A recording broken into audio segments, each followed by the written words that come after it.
Mesdames, Messieurs, bonsoir. Bienvenue au Grand Rex. Osons ensemble.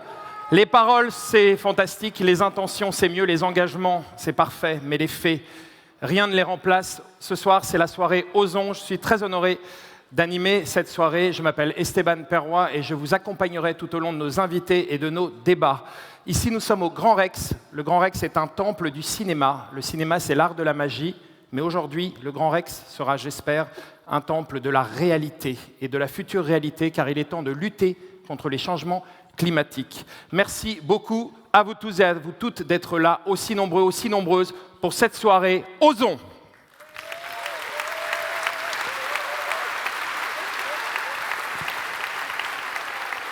Vous nous suivez en direct sur www.fondation-nicolas-hulot.org, en direct, en streaming live.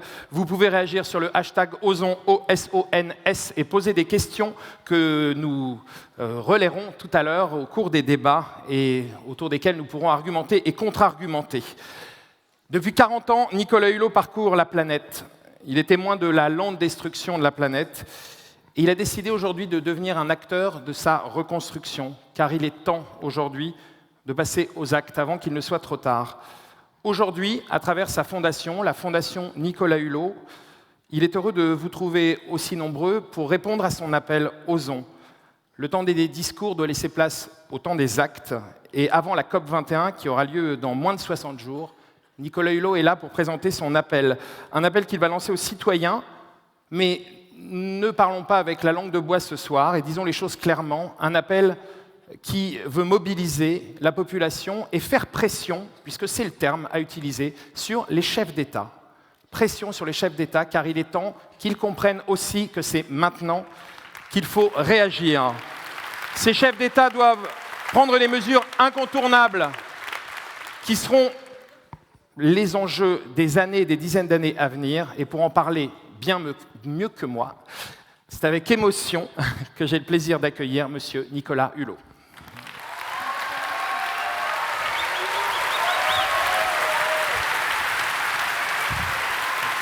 Bienvenue Nicolas.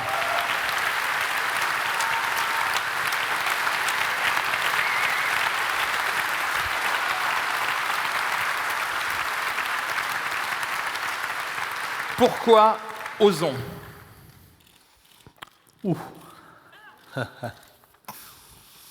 D'abord, osons dire que j'ai le trac.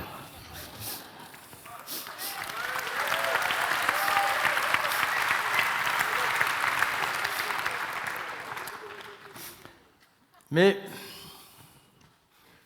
surtout, vous savez, Camus a écrit cette phrase, je vais répondre à votre question, mais il disait « Celui qui désespère des événements est un lâche, et celui qui croit en la condition humaine est un fou. » Eh bien, je vous propose d'oser être fou et d'oser croire dans l'humanité. Il m'est arrivé régulièrement de désespérer de l'humain, d'avoir la tentation de céder à une forme de misanthropie. Tant je ne comprenais pas, et je ne comprends toujours pas d'ailleurs, pourquoi c'est aussi long, aussi compliqué, aussi fastidieux de convaincre les humains de se sauver d'eux-mêmes. Mais il y a une chose qu'il faut garder à l'esprit, et osons le dire. L'humanité qui pille, l'humanité qui spolie, l'humanité qui spécule, l'humanité qui détruit, l'humanité qui est, n'est pas un échantillon représentatif de l'humanité. Osons dire qu'il y a une belle humanité, probablement majoritaire, invisible, silencieuse. Et dans les moments où nous doutons, eh bien, gardons à l'esprit que c'est pour cette humanité-là que les uns et les autres, chacun à notre niveau, à notre mesure, nous nous battons.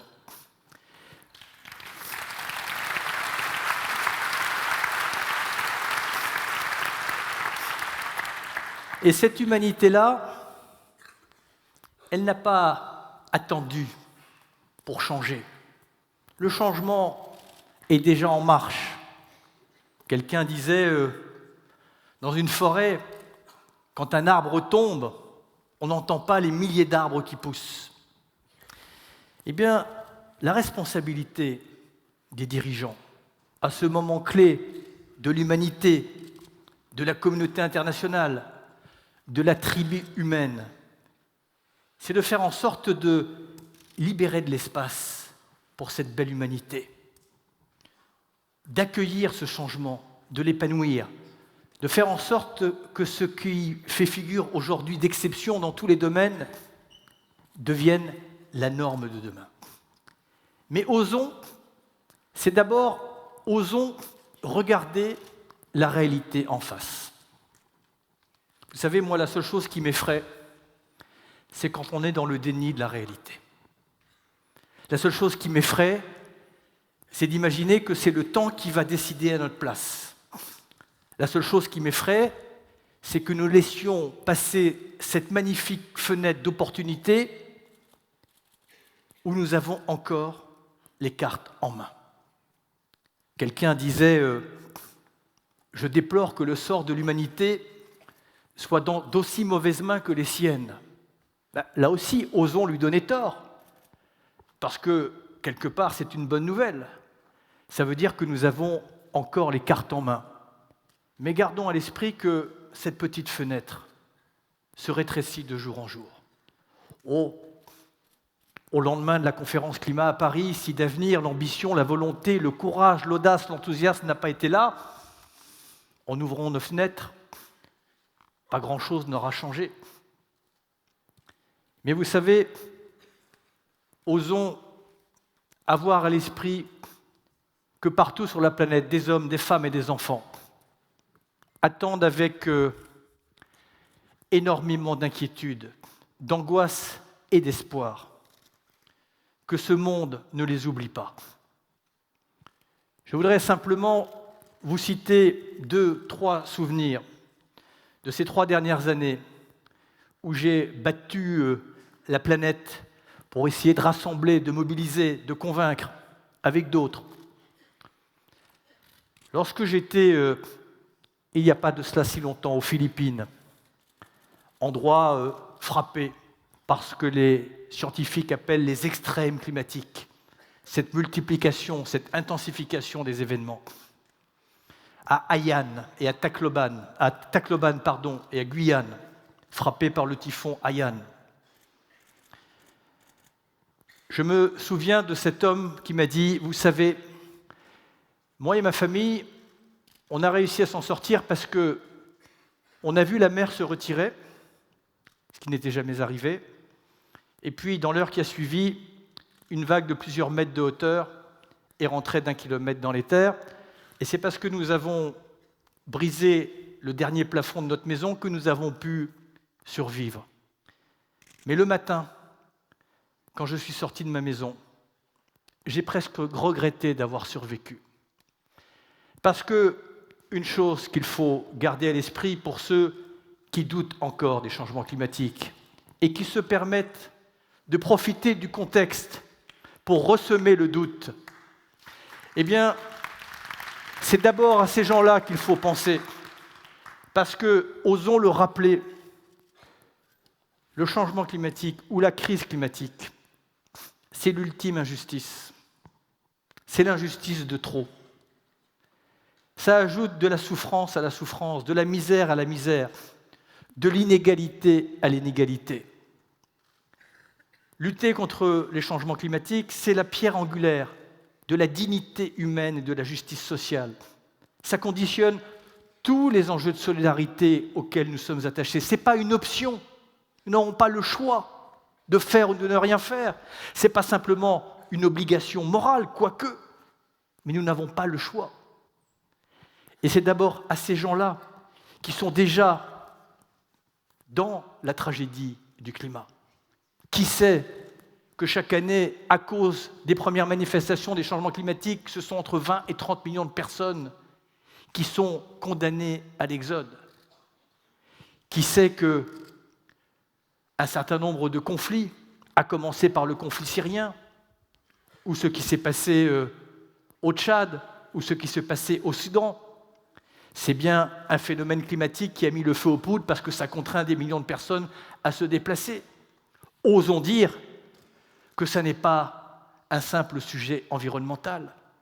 Osons dire qu'à Paris, quelque part, nous allons décider, je l'espère, d'une paix durable, mais qu'à l'inverse, si d'avenir nous faisions un compromis par le bas, si nous négocions sur l'avenir de nos enfants, dans un monde qui est déjà instable, un monde où les damnés de la Terre, les sans-grades, peuvent observer sur leur écran d'ordinateur le club des nantis, mais ça n'est pas tenable. Attention, je le dis dans ce manifeste, que la tentation du fatalisme ne nourrisse l'intégrisme ou le terrorisme des autres. Attention que l'intégrisme ne soit pas le refuge des exclus.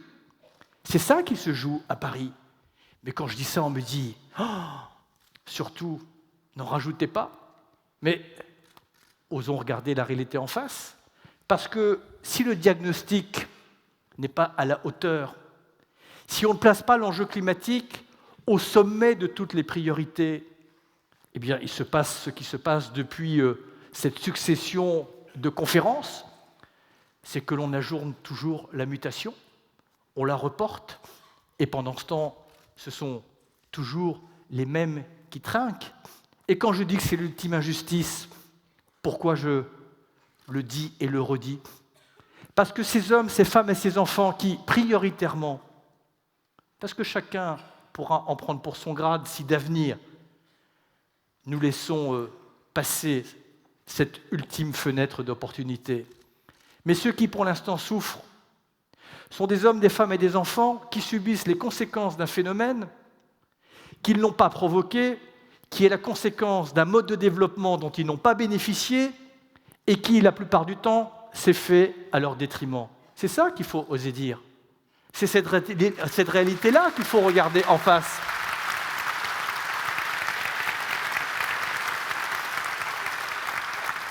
Oh, pas pour nous culpabiliser. Nous ne sommes pas comptables de phénomènes que nous n'avons pas provoqués délibérément. Mais il y a une responsabilité historique que nous ne pouvons pas dénier. Nous avons une dette écologique vis-à-vis des pays du Sud et il faut l'assumer et l'honorer. Et c'est bien pour ça qu'il y a un mot fétiche pour la réussite de la conférence de Paris, la vérité. Osons la vérité.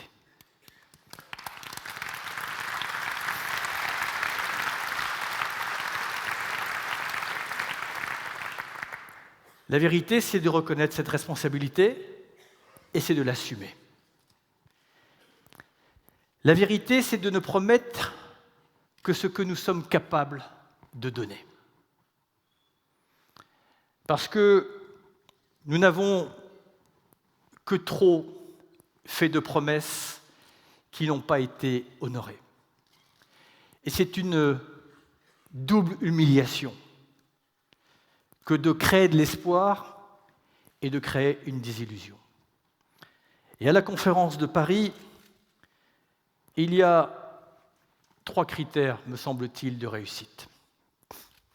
Le premier critère, il nous est imposé par la science, qui nous explique que si d'avenir, nous laissons les phénomènes climatiques s'emballer et franchir le seuil des 2 degrés centigrades par rapport à l'ère pré-industrielle, nous rentrerions dans un phénomène irréversible.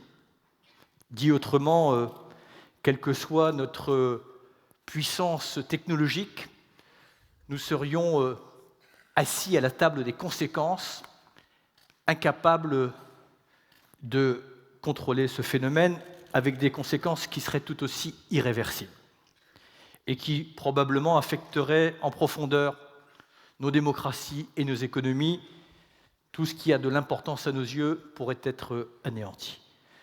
Et la première des priorités, c'est que les engagements des États, ça n'est pas encore le cas, nous mettent sur cette trajectoire des 2 degrés. Mais osons dire, et je sais que cela n'est pas forcément du goût de tout le monde, mais que les engagements n'engagent que ceux qui les prononcent. Et que l'expérience nous a appris à être prudents. Oh, je ne fais pas de procès d'intention, il peut y avoir des accents de sincérité et de vérité. Mais sincérité ne vaut pas capacité. Et osons dire qu'à Paris, aussi important que les engagements, ce seront les instruments dont les États vont se doter pour réaliser ces engagements. Et notre vigilance aux uns et aux autres sera d'être précis sur ces engagements. Et je veux donner là un simple exemple pour que chacun comprenne pourquoi je suis attaché à cette notion de vérité, de transparence et de précision.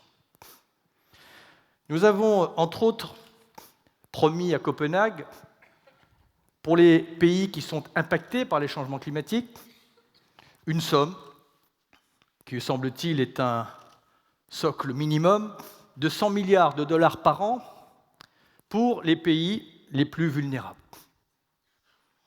Nous sommes en promesse entre 50 et 60 milliards de dollars, dont moi-même, qui suis pourtant un peu au cœur du dispositif, je n'ai toujours pas compris si c'était du don. J'ai tendance à penser qu'il n'y en a pas beaucoup, donc je ne vois pas comment les pays les plus vulnérables vont pouvoir accéder à des prêts, parce qu'ils ne seront pas solvables. Je n'ai toujours pas compris si c'était de l'argent public. J'ai toujours pas compris si c'était de l'argent additionnel, mais j'ai surtout compris que, pour l'instant, on est loin du compte.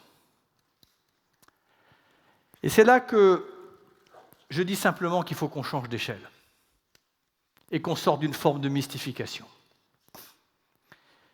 Si effectivement se jouent quelque part les conditions d'existence de l'humanité, si se joue la paix ou la guerre, il faut peut-être à un moment casser les codes. Et dans les codes qu'il faut casser, il y a des règles qu'il faut casser. Les lois de la finance ne sont pas des lois de la gravité, ne sont pas des lois physiques. C'est le produit de la société.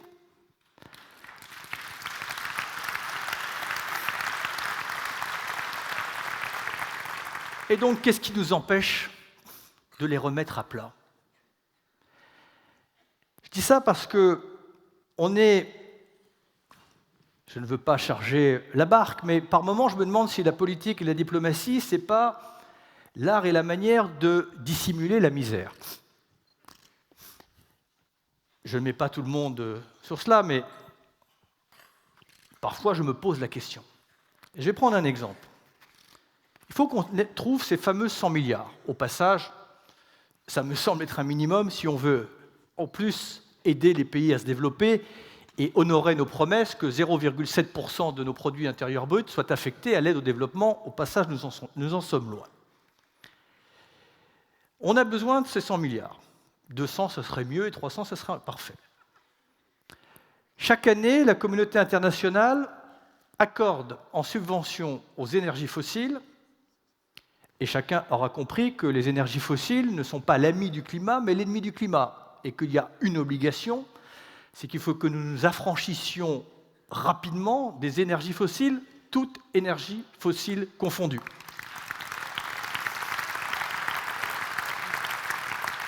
Nous mettons 650 milliards de dollars sous forme de subventions, d'exonérations, de défiscalisation, pour créer un phénomène qui, au passage, participe au changement climatique.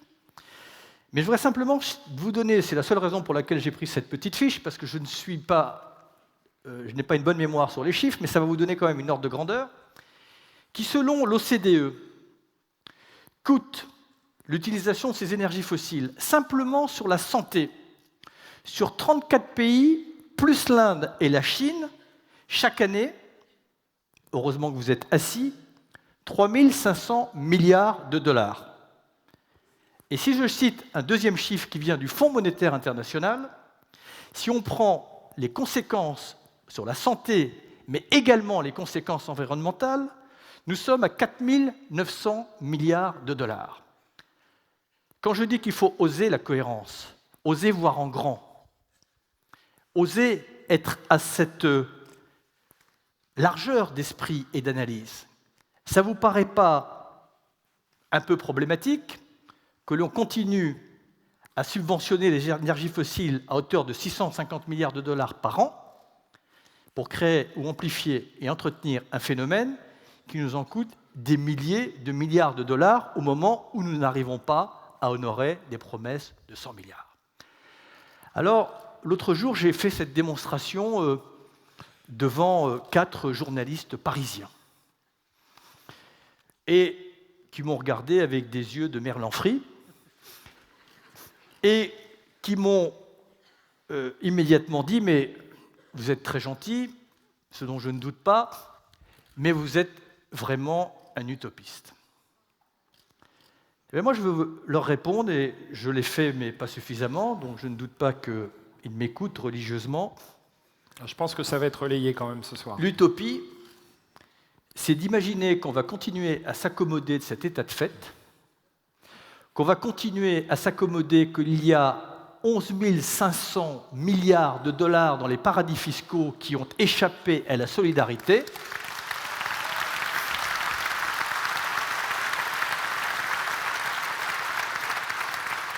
et que les damnés de la terre et les nantis vont pouvoir s'observer les bras croisés. C'est ça l'utopie. L'utopie, c'est de croire que la combinaison des conséquences des changements climatiques et de la pauvreté vont permettre à nos modèles de continuer. Il n'y aura pas de paix durable, personne ne pourra aspirer à vivre en paix. Nous avons voulu connecter le monde s'est relié, et bien tant mieux, l'Afrique s'est rapprochée, eh bien le Nord a tout intérêt à ce que l'Afrique gagne, mais encore faut-il que nous osions changer de paradigme et que nous passions d'un modèle de mondialisation qui est basé sur la compétition et sur la prédation à un modèle de mondialisme qui est basé sur la coopération et sur la protection.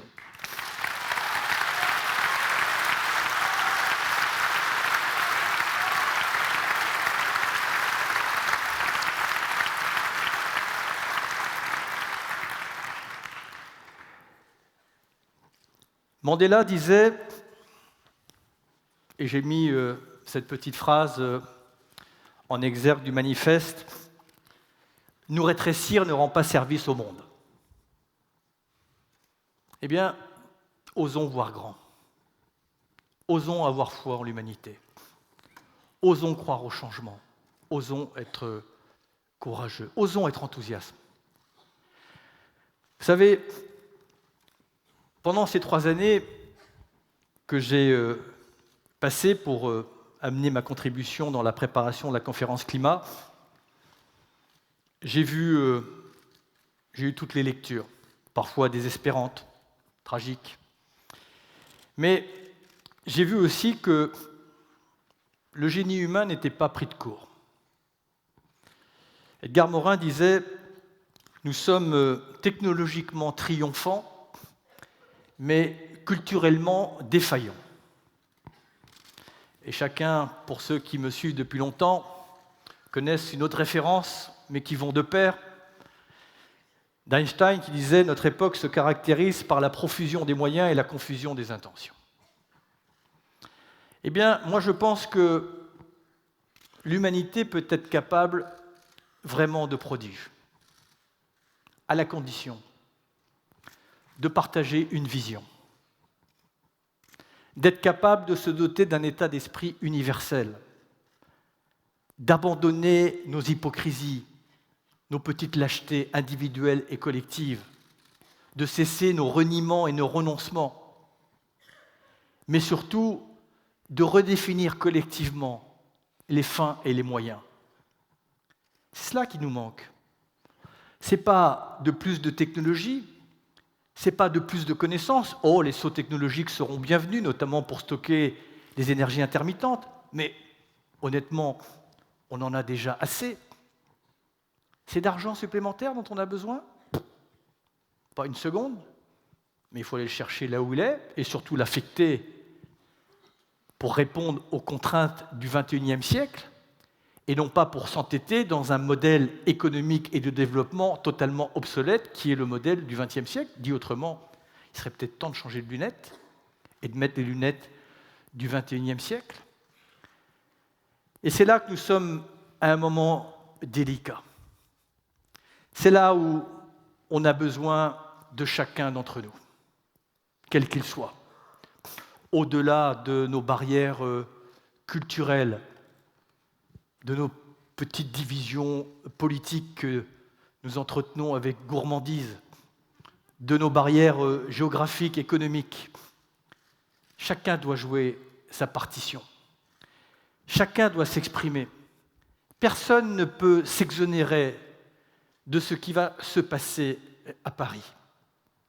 Chacun doit, à sa manière, avec sa créativité, sa disponibilité, envoyer un message aux responsables politiques qui, là, pour l'heure, nous aurons notre responsabilité quand les règles du jeu auront été établies. Mais c'est eux qui ont les clés. Et le message qu'on doit leur délivrer, il est simple. Oser. Oser agir. Oser changer le monde. Oser voir en grand. Mais cessez de parler. Moi, je rentre de l'Assemblée générale des Nations unies. Je peux vous dire qu'il y a un truc qu'on recycle vraiment bien. Ce sont les discours d'une année sur l'autre.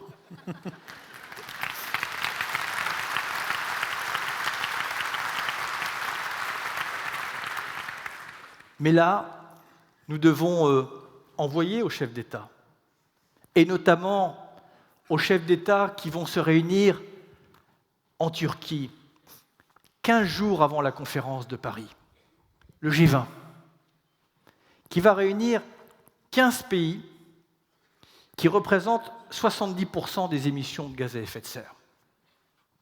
Mais imaginez que ces pays, tout d'un coup, indépendamment de l'accord de Paris, prennent un certain nombre d'engagements, se dotent des instruments pour se donner enfin les moyens de rentrer dans une économie bas carbone.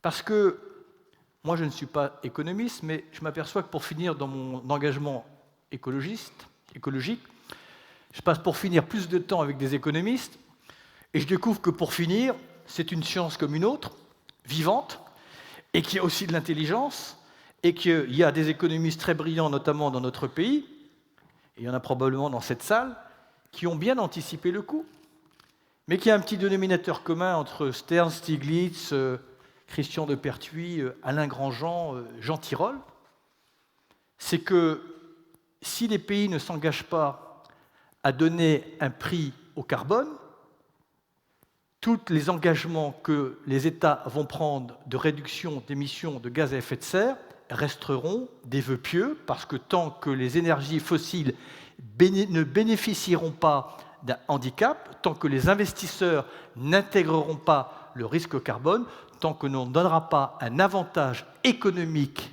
à l'énergie bas carbone et à l'économie bas carbone pour la rendre accessible aux plus faibles et aux États les plus vulnérables, nous serons dans la mystification.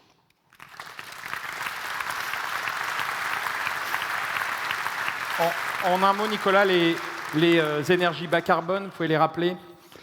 Les énergies bas carbone, ce sont cette palette que l'on appelle les énergies renouvelables, qui vont des éoliennes aux énergies hydrauliques, à l'utilisation de la biomasse, à l'énergie solaire qui, au passage, que l'on a longtemps fustigée en disant qu'elle n'était économiquement pas rentable. Mais si ces énergies avaient profité des mêmes attentions économiques, dispositifs, subventions que les énergies fossiles, probablement que le coût serait beaucoup plus bas, mais sans même rétablir cette équité. En l'espace de 10 ans, le coût des énergies solaires a chuté de 50%, de moitié. Mais on peut accélérer cette tendance. Le meilleur service que l'on puisse rendre, j'étais en Inde il y a de cela peu de temps. Le président indien a été élu sur une promesse. Promesse de donner accès à l'énergie à 300 millions d'Indiens qui n'ont pas encore accès à l'énergie. Promesse de donner accès 24 heures sur 24 à l'énergie à 300 autres millions d'Indiens qui n'ont accès à l'énergie qu'1 heure par jour. Il me dit, moi, j'ai conscience que mon pays va être frappé de plein pied par les changements climatiques, notamment pour des raisons de ressources en eau, de baisse de rendement agricole, mais pour l'instant, ma priorité, parce que c'est le préalable au développement, c'est de donner accès à l'énergie. J'ai du charbon à savoir qu'en faire sous les pieds. Trouvez-moi un bon argument de ne pas le faire. Alors on nous dit, il faut faire ce que l'on appelle le transfert des technologies. Le transfert des technologies, c'est très sympathique, sauf que les brevets n'appartiennent pas aux États. Ils appartiennent au secteur privé. Et comme le secteur privé ne va pas spontanément offrir ses brevets et ses technologies, comment faire ? Comment faire ? Il faut développer massivement, changer d'échelle, orienter tous les investissements. C'est la raison pour laquelle nous soutenons ce mouvement du désinvestissement carbone. Parce que dès lors que les États vont cesser de subventionner les énergies fossiles, dès lors que le signal-prix du carbone va indiquer aux investisseurs que le prix du carbone ne va cesser de monter, ce ne sont pas des dizaines de milliards de dollars qui vont basculer sur l'économie bas carbone et sur les technologies propres, ce sont des milliers de milliards de dollars, et les coûts vont chuter. Dès lors que les coûts vont chuter, eh bien, ces énergies deviendront accessibles, et les États n'auront plus qu'à servir de caution et éventuellement accorder des prêts sur des durées très longues et des taux très faibles. Et je voudrais dire, imaginez que, à cause de l'urgence climatique, nous accélérions, et nous y serons contraints, le développement des énergies renouvelables, dont certains ne croient pas encore. Certains doutent de la possibilité que les énergies renouvelables puissent répondre aux besoins énergétiques. Soyons prudents. Mais visiblement, les choses vont vite, simplement parce qu'une fois que la contrainte a été actée, vous verrez que la contrainte n'est pas l'ennemi de l'innovation, elle en est la condition. Mais vous allez révolutionner le monde, pourquoi ? Parce que regardez ce qui a conditionné la politique étrangère des grandes nations, ce qui a été la cause, l'objet avoué ou dissimulé des multiples conflits auxquels nous avons assisté depuis la dernière guerre mondiale. Tout était lié directement ou indirectement aux énergies fossiles, pétrole, charbon ou gaz. Dès lors que nous avons l'obligation et la capacité de permettre à chaque État, petit, grand, moyen, riche ou pauvre, à terme de produire principalement, peut-être même exclusivement, son énergie à partir de sources d'énergie qui, à terme, sont quasi gratuites, une fois que les technologies pour les capter sont là, vous allez rétablir l'équité du monde. Et cet argent que vous ne mettrez plus pour acquérir de l'énergie dans des grandes puissances, vous pourrez les réinjecter dans la formation, dans la santé et dans l'éducation. Osons, dernière chose, parce que c'est aussi probablement un angle mort, une faiblesse de la mobilisation et qu'il est important de mettre en lumière.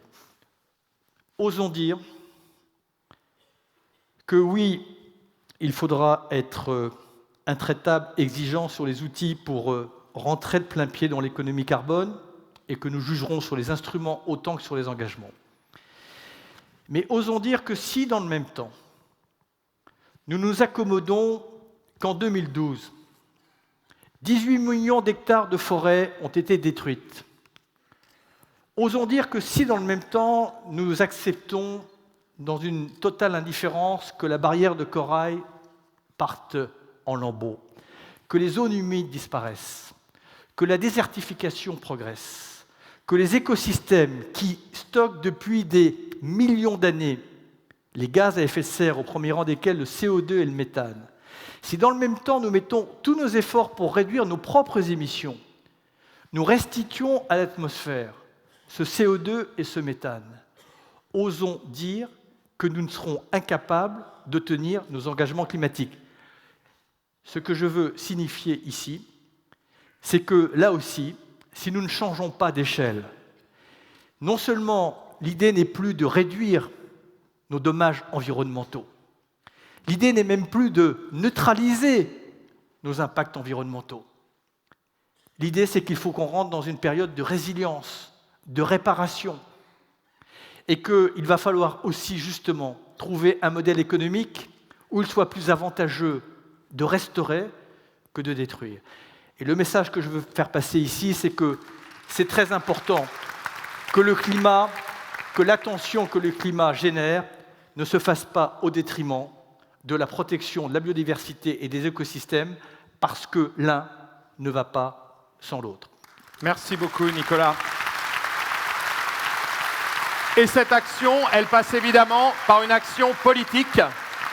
Et vous avez décliné des propositions politiques que les intervenants que nous allons maintenant recevoir ensemble sur cette scène vont illustrer.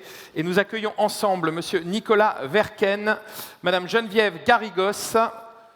Je les invite à nous rejoindre sur scène. Mathieu Orphelin et Eros Sana. Voilà.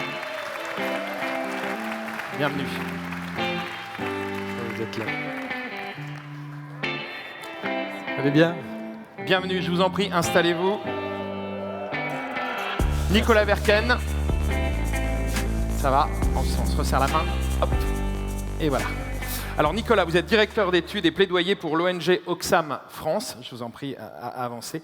L'un des sujets de la première proposition politique, c'est réguler enfin la finance.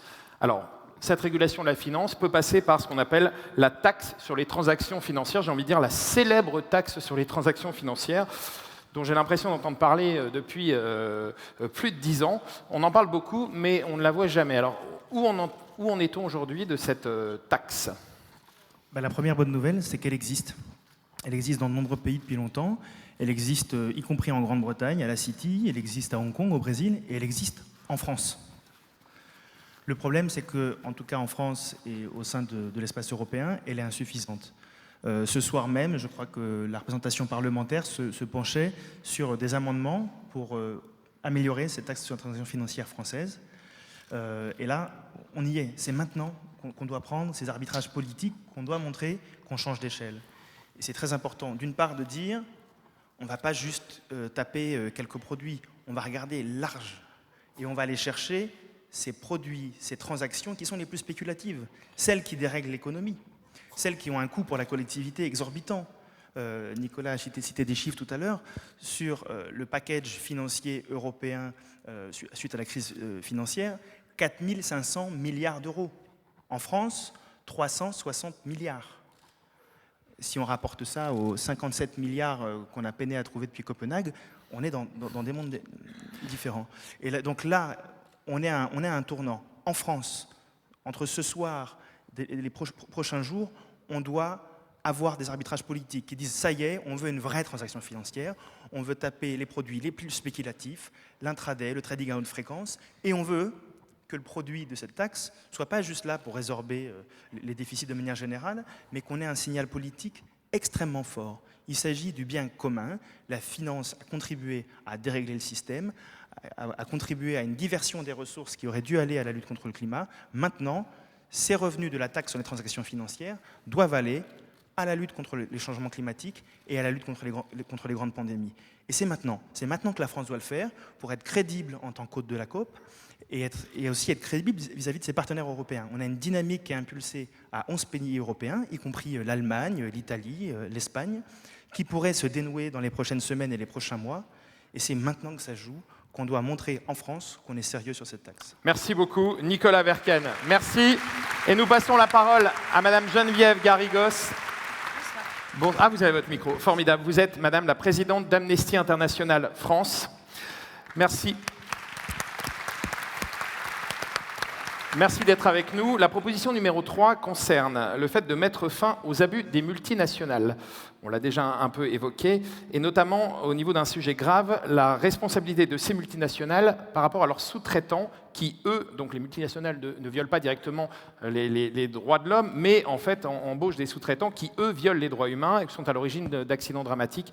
Par exemple, ce qui s'est passé au Bangladesh en 2012. Est-ce que, notamment, cette catastrophe du Rana Plaza a déclenché une prise de conscience collective dans l'opinion ? Bonsoir. Alors, je vais vous donner le mien, du coup. Et voilà, hop. Bonsoir et merci de nous donner la parole justement sur un sujet C'est Nicolas qui vous la aussi donne. important. Je vous entendais parler des multinationales et c'est vrai que la question du profit se pose.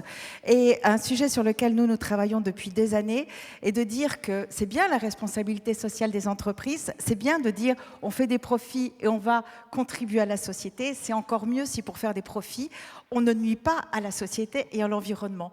Ce que l'on a vu avec le Rana Plaza, malheureusement, c'était ni le premier cas, et si on continue comme ça, ce ne sera pas le dernier, c'est qu'effectivement, à l'heure où les entreprises sont très soucieuses de leur chaîne de la valeur, eh bien, on voit qu'elles font tout pour échapper à la chaîne de la responsabilité. Et de fait, ce que nous demandons aujourd'hui, c'est que celui qui donne les ordres, c'est-à-dire que la société multinationale, transnationale, qu'elle le donne à ses filiales, qu'elle le donne à ses sous-traitants, parce qu'on voit bien qu'il y a un certain, quand je parle de chaîne de la responsabilité, c'est ça aussi à travers les holdings, à Donc travers des systèmes en fait très compliqués qui finalement déresponsabilisent à l'autre bout de la chaîne. Absolument.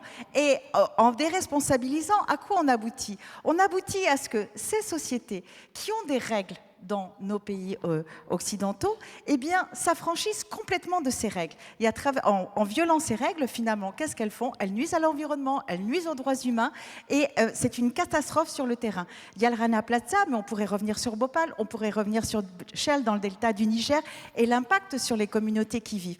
Et donc, il est urgent de légiférer, parce que depuis des années, on nous dit les entreprises vont prendre leurs responsabilités, mais on voit bien que si ce n'est pas contraignant, elles ne le font pas.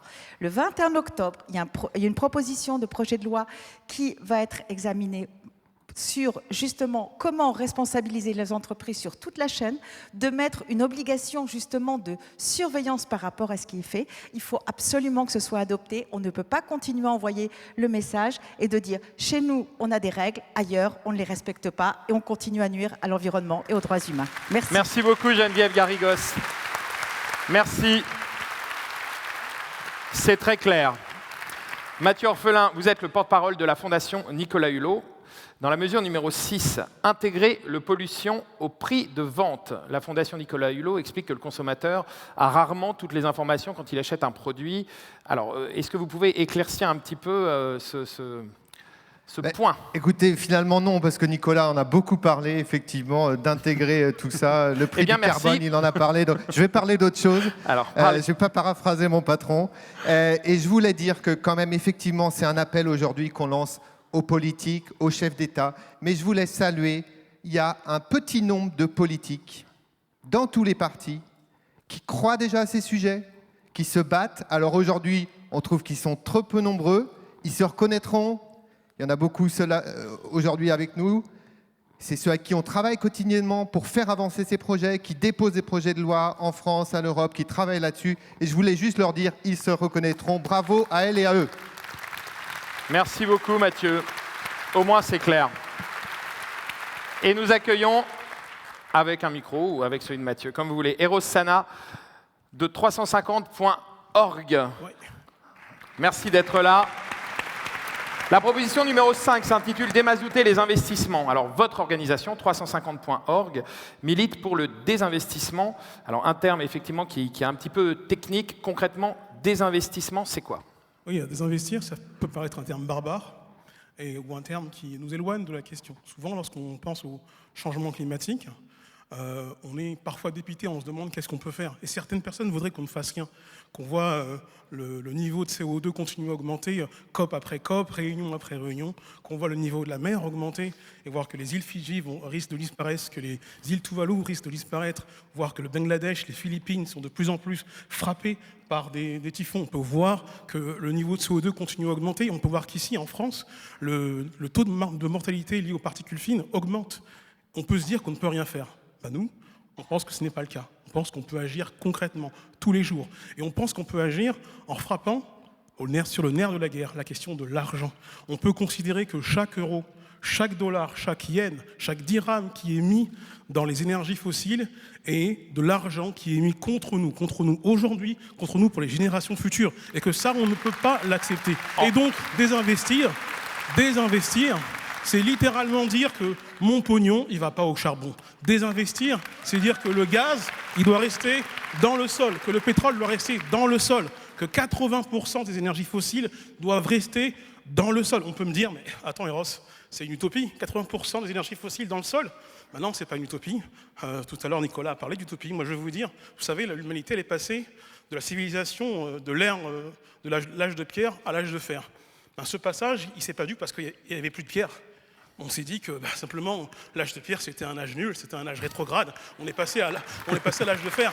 Ben, c'est pareil. Il faut passer à l'âge du soleil. Et c'est pareil. Aujourd'hui, il faut abandonner, il faut sortir de l'âge du fossile. Il faut rentrer dans ce nouvel âge, l'âge des énergies renouvelables, l'âge de la confiance dans le futur. Si on veut justement que demain, la planète dans laquelle qu'on va laisser à nos enfants soit une planète respirable, ben, il faut aujourd'hui que tous nous désinvestissions et on peut le faire tous maintenant en disant à notre banquier, mon argent je le retire si j'ai des actions à Total. En gros, je ne fais pas un compte à terme, je ne mets pas des obligations qui sont liées à ces activités. Et qu'aujourd'hui les États peuvent le faire, les États le font aujourd'hui.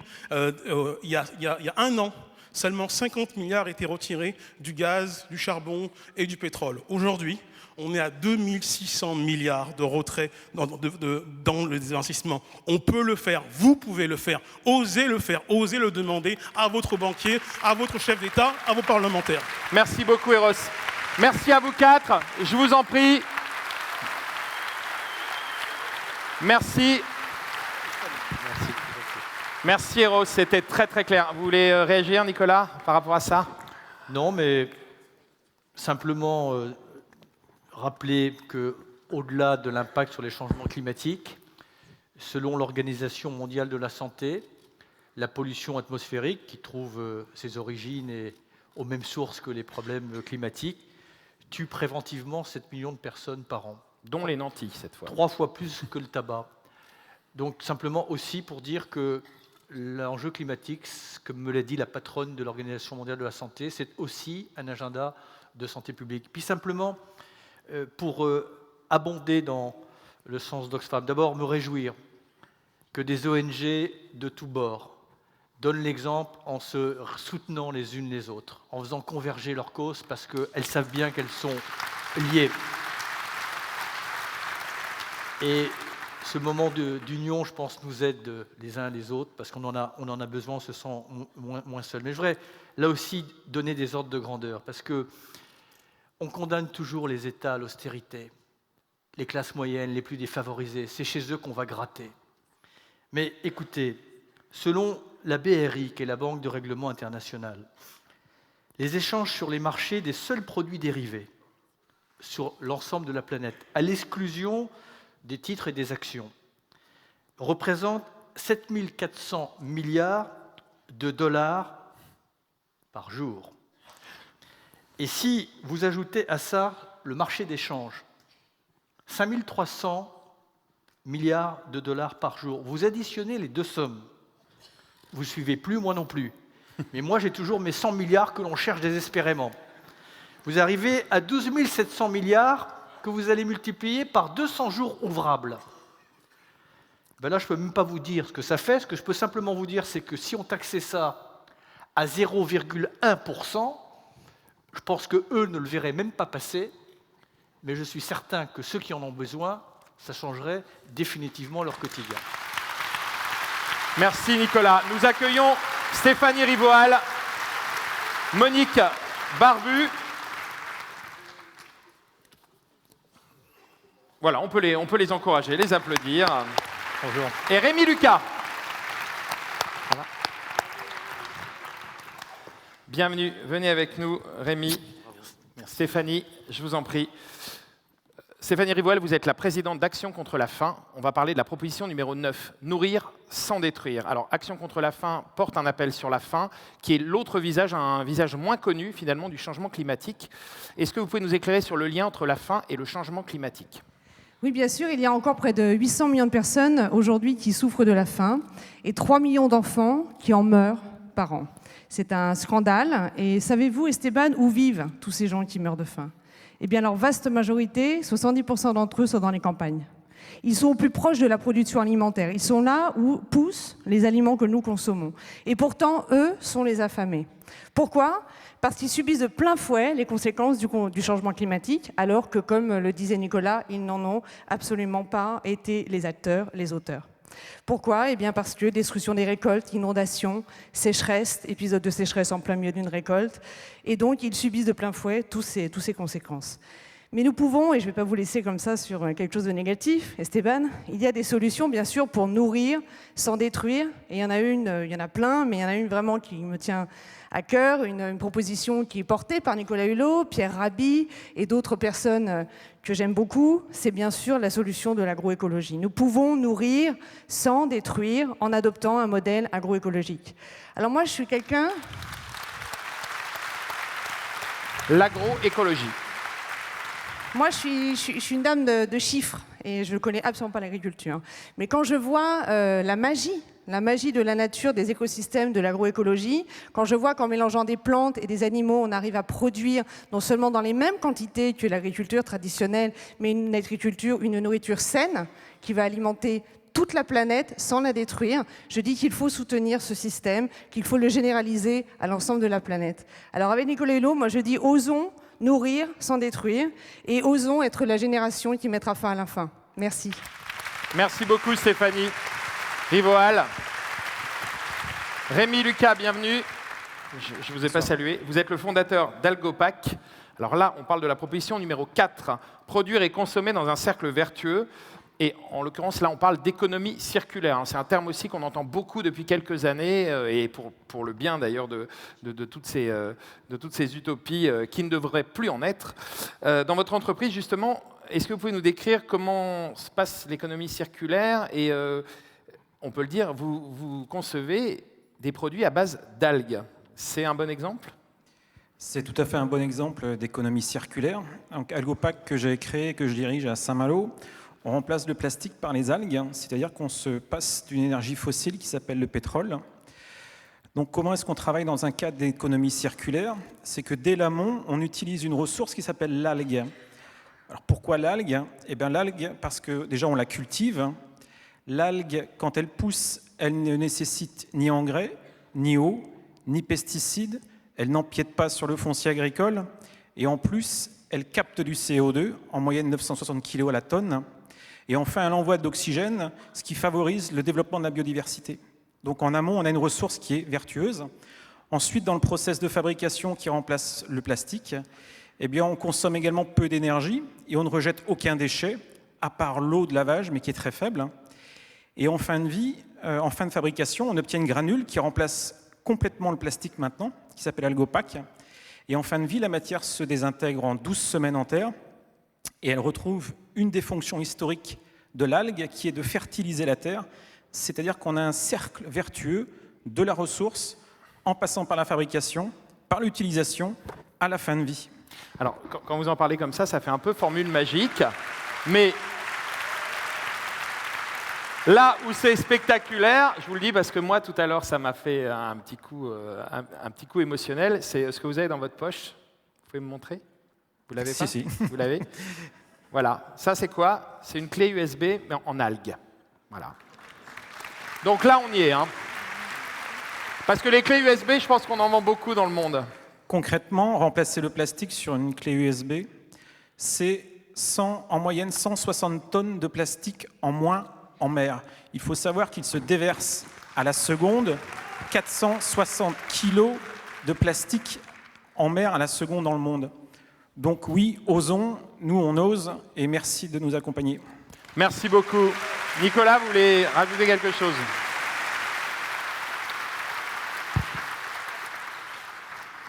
Il se trouve que j'ai visité votre usine et je voulais simplement ajouter que, notamment dans notre pays, l'innovation, elle n'est pas exclusivement, mais elle est principalement dans les petites et les moyennes entreprises. Et que c'est ces petites et ces moyennes entreprises qu'il faut soutenir, parce que c'est elles qui sont dans le changement, dans l'innovation. Je vois des choses absolument extraordinaires. Ce qui me désespère, c'est que pour l'instant, encore une fois, ces choses restent à petite échelle, alors que rien ne s'oppose à ce qu'elles deviennent la norme demain. Et donc, le message que nous devons faire passer, c'est que les investisseurs privés et les investisseurs publics, prioritairement, c'est là qu'ils doivent orienter leurs investissements. Merci beaucoup. Monique Barbu, je vous en prie, venez, rapprochez-vous. Madame, vous êtes la secrétaire exécutive de la Convention à l'ONU sur la lutte contre la désertification. Donc merci d'être venue de New York, peut-être, pour nous. Ah. Alors, attends. Non, voilà, c'est bon. C'est Juste bon. dire que Monique Barbu est une grande dame. Je le dis avec beaucoup d'amitié, qui dirige, pardon de prendre la parole, mais qui dirige une convention très importante, qui d'ailleurs, dont le succès et l'écoute conditionnent également la réussite du changement climatique. Nous allons nous retrouver d'ailleurs dans quelques jours en Turquie, parce que cette convention se tient en Turquie, et que Monique Barbu porte un certain nombre d'arguments, de préconisations, qui me semblent d'une efficacité rare.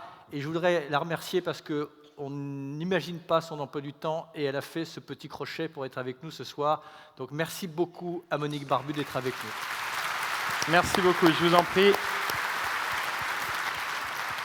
Alors, on parle de désertification, de déforestation, d'artificialisation des sols. Les enjeux, évidemment, sont incroyables. En quoi la réhabilitation des sols peut être une réponse importante du défi climatique ? Alors, tout d'abord, et je crois que Nicolas l'a dit tout à l'heure, les sols, c'est un énorme capteur de carbone. Et en réalité, aujourd'hui, la quantité de carbone qui est contenue dans les sols est supérieure à tout ce qui existe dans l'atmosphère et dans les plantes combinées. 2,5 milliards de tonnes sont séquestrées dans le sol. Malheureusement, du fait de la perte de productivité des terres, nous avons perdu 70% de ce carbone dans les sols. Nous avons dégradé aujourd'hui, sur cette planète, pour nous nourrir, 2 milliards d'hectares de terre.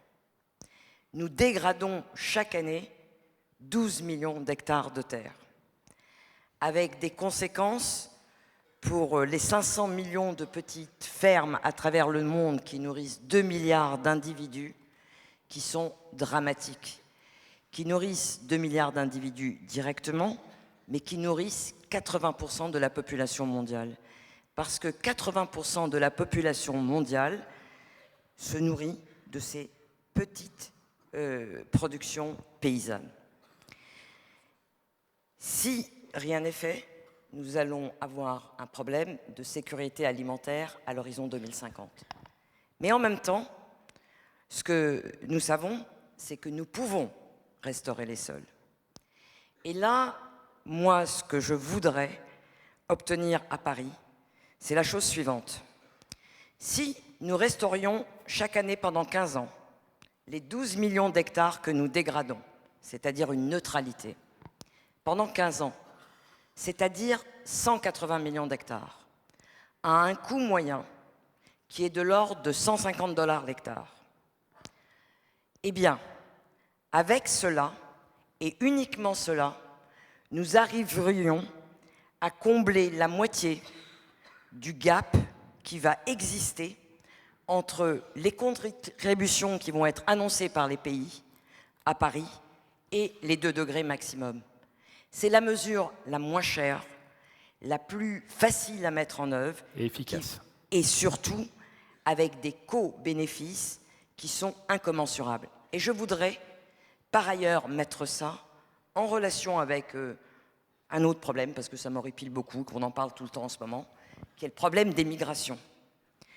Et dire simplement que si vous voulez un peu travailler sur des modèles alternatifs à la migration forcée, parce que ce sont des migrations forcées que nous voyons aujourd'hui, eh bien, il faut que les gens puissent vivre sur leur terre. Et en faisant ça, je peux vous assurer que c'est une grosse partie de la crise migratoire que vous ne verrez peut-être pas à son apogée comme elle va arriver dans les années à venir. Voilà ce que je voulais dire.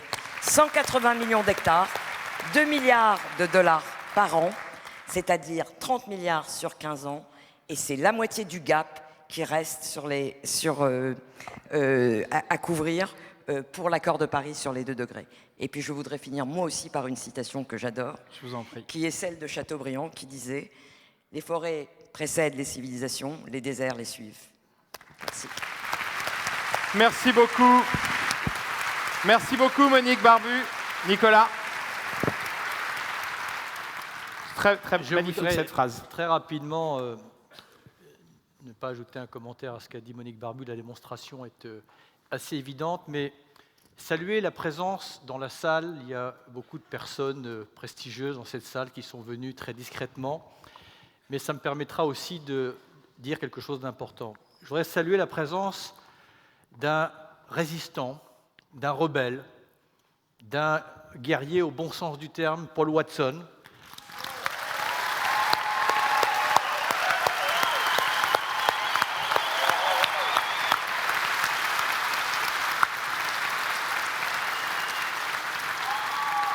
Et simplement parce qu'il n'aura pas l'occasion de le dire ce soir, mais il l'a dit, il le redira, si nous ne déclarons pas la paix aux océans, nous n'avons là également aucune chance de réussir l'enjeu climatique.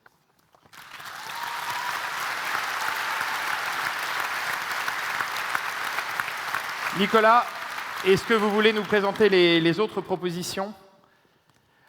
Les propositions complémentaires par rapport à celles qui ont été évoquées. C'était prévu, mais on peut les égrener au fur et à mesure de la suite si vous préférez. Alors, il faut que je les retrouve parce que... Voilà. Alors, Non. si vous ne vous souvenez plus des... Mais non, ça c'est les... Ah voilà, mais si elles sont là, Nicolas, elles sont là. Voilà. Non, mais globalement, pardon. Donc, mais le maître reprend sur son écran bleu. Honnêtement, je pense qu'on a énoncé les principales propositions qui sont après développées dans ce petit livre. Je le rappelle quand même au passage que ce manifeste, cet appel, ces propositions, ces engagements que chacun aussi, à discrétion et à la carte, peuvent prendre. Parce que l'idée, c'est d'essayer de montrer aux responsables politiques que nous sommes prêts, nous-mêmes, pour peu qu'on nous donne du choix et que ces choix ne soient pas économiquement pénalisants, à nous engager. Donc tout ça est contenu dans ce livre. Je remercie d'ailleurs l'éditeur parce que je lui avais demandé que économiquement ce livre soit le plus accessible possible et il a tenu à respecter cet engagement. Donc la barrière des 5 € n'a pas été franchie. Nous sommes en dessous de 5 €. Je voulais simplement dire que oui, il y a beaucoup de choses. Réinventer la démocratie, donner une gouvernance mondiale à l'environnement. Osons dire que oui, les conférences sur le climat sont probablement nécessaires et j'espère que la conférence de Paris le précisera et en fera la démonstration. Mais elles ne sont pas suffisantes. Osons dire que, et ce projet n'est même plus à l'ordre du jour, mais notre rôle, notre mission, notre devoir, c'est de le remettre en lumière. Nous devons avoir une institution, une organisation mondiale qui prenne en charge les biens communs de la planète. La planète ne peut pas rester sans gouvernance. Il faut soustraire à la spéculation un certain nombre de biens communs. Et nous ne pouvons pas avancer en marche forcée avec l'organisation la plus puissante qui est simplement l'Organisation mondiale du commerce. Je n'ai rien contre l'OMC, mais je pense qu'il faudrait rééquilibrer avec une Organisation mondiale de l'environnement. Sur la démocratie,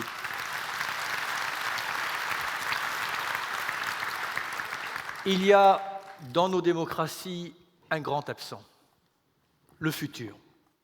Le futur n'est pas représenté. Et donc, nous avons travaillé les uns et les autres sur la manière de faire en sorte que les générations futures puissent être représentées. Différentes propositions sont évidemment élaborées dans ce livre et dans d'autres ouvrages. Un mot aussi sur la fiscalité. Nous sommes dans une situation assez schizophrène, notamment dans notre pays, mais ça vaut pour d'autres société, la majorité de nos prélèvements obligatoires portent directement ou indirectement sur le travail. Je ne suis pas non plus économiste, encore moins fiscaliste, mais on m'a toujours appris qu'il y a un principe, il faut d'abord taxer le négatif avant de taxer le positif. Et donc il nous semblerait assez cohérent, puisque l'heure est à la cohérence, que petit à petit, plutôt que de taxer le travail, et donc plutôt que de contraindre l'emploi, il vaudrait mieux le doper en soulageant les prélèvements obligatoires qui pénalisent les employeurs et les employés, on bascule la fiscalité sur les impacts environnementaux, les prélèvements des ressources naturelles, les prélèvements des ressources énergétiques. Voilà autant de propositions qui ne peuvent absolument pas être tabous. Parce que c'est dans cet ordre de grandeur, oh j'entends en longueur d'année, mais comment voulez-vous qu'on fasse autrement? Mais vous rêvez. Mais osons justement rêver, mais osons donner la réalité à nos rêves. Merci beaucoup. Après ces propositions politiques, vous avez parlé de ce que chacun pouvait faire, donc clairement des engagements individuels finalement. Et pour nous présenter ces engagements individuels, on va accueillir sur cette scène une dizaine de personnalités. Alors il y a de très très nombreuses personnalités, et puis finalement chaque personne, même lambda, qui s'engage est une personnalité au service de ce qui un jour risque de sauver la planète. On va accueillir 10 personnalités parmi elles que je vous demande, mesdames, mesdemoiselles, messieurs, de nous rejoindre sur scène, s'il vous plaît.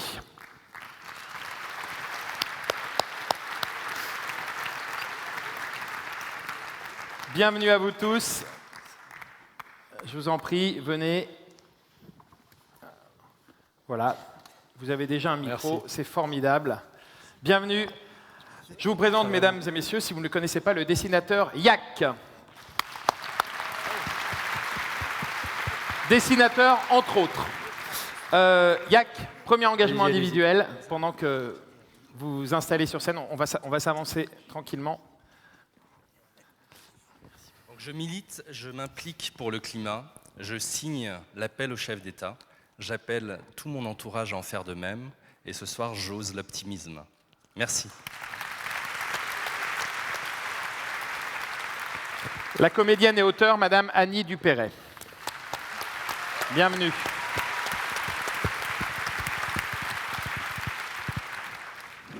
Bon, ça peut sembler petit par rapport à des grandes décisions dont on parle, mais prendre sa voiture le moins possible, ou si on la prend à plusieurs, partager effectivement ces émissions tout à coup pour que ce soit utile, et puis aussi prendre son vélo le plus possible. Personnellement, j'essaie de faire ça depuis des années. Et son Vélib. Et son Vélib, oui, mais un vélo. J'avoue que j'ai un petit vélo électrique, bon, ça pollue pas trop quand même. Ah. Mais j'aimerais faire un petit appel quand même sur la ville de Paris notamment et sur les villes. Ce serait formidable de pouvoir prendre son vélo sans risquer de se faire tuer toutes les 3 minutes. Oui. Voilà. Moi, j'ai fait tous les soirs pour aller au Théâtre Antoine, j'ai fait tout le boulevard Saint-Michel, boulevard Sébastopol, boulevard de Strasbourg à 6h30. Je vous assure qu'on a l'impression d'avoir déjà fait 3 représentations. Merci Mais beaucoup. voilà, avec un petit moteur électrique, la rue Le Pic, comme qui rigole. Merci. Pour l'engagement numéro 3, nous accueillons l'humoriste engagé, et j'ai envie de dire également engageant, Marc Jolivet. Et musicien d'ailleurs. Rock and roll. Eh bien oui, il faut réfléchir à 2 fois avant de prendre l'avion. Il faut voler moins souvent et plus loin et plus longtemps. Moi, ce que je peux vous dire, c'est que je vous conseille de faire comme moi. Je n'ai pas pris l'avion depuis 43 ans. Je suis super écolo. Merci beaucoup. Merci beaucoup, Marc. Nous accueillons Monsieur Jean-Louis Etienne, le médecin et l'explorateur. Merci d'être avec nous. Merci. Alors moi, je vous invite à manger moins de viande.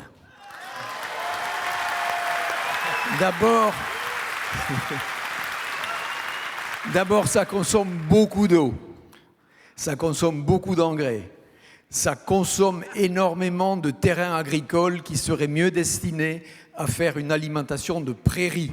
La viande de qualité, elle est sur les vaches ou les carnivores qui mangent dans les prairies. Ça augmenterait la surface de verre qui absorbe le gaz carbonique. Donc vous voyez, ça a plein d'avantages. Et aussi, le nutritionniste que je dis peut vous dire, c'est pas bon pour la santé. Parce que la viande que nous consommons, la viande à haut débit, ce sont des viandes qui sont très riches en acides gras polyinsaturés, qui sont bourrées d'antibiotiques, qui sont bourrées d'hormones. Tout c'est parce que les élevages dont je parle, de cette viande qui n'est pas de bonne qualité et qui alimente le monde, ce sont des élevages intensifs. Il faut aller voir ce que c'est un élevage intensif pour avoir envie immédiatement d'arrêter sa consommation de viande. Et juste pour terminer, donc j'ai un passé de nutritionniste, on nous a appris qu'il faut penser, essayer de réfléchir tous les 2 ou 3 jours, si vous avez la mémoire, de ne mettre la viande que tous les 3 jours. Il y a d'autres sources de protéines. 2 œufs, c'est 100 grammes de viande. Il y a des protéines végétales qui sont d'une excellente qualité. Donc, essayez d'alterner. Vous avez les poissons, etc. Donc, réfléchissez quand vous avez mangé de la viande à midi, par exemple. Ce soir, n'en prenez pas. Demain, n'en prenez pas. Après-demain, n'en prenez pas. Et vous avez le droit d'en prendre au 3e jour. C'est comme ça qu'on régule sa façon de régler la santé et aussi le climat. Merci beaucoup, monsieur Jean-Louis Etienne. Nous accueillons le comédien et humoriste, et moi je sais qu'il est aussi cascadeur et contorsionniste même. Ouais, mais pas ce soir. Guillaume Santou.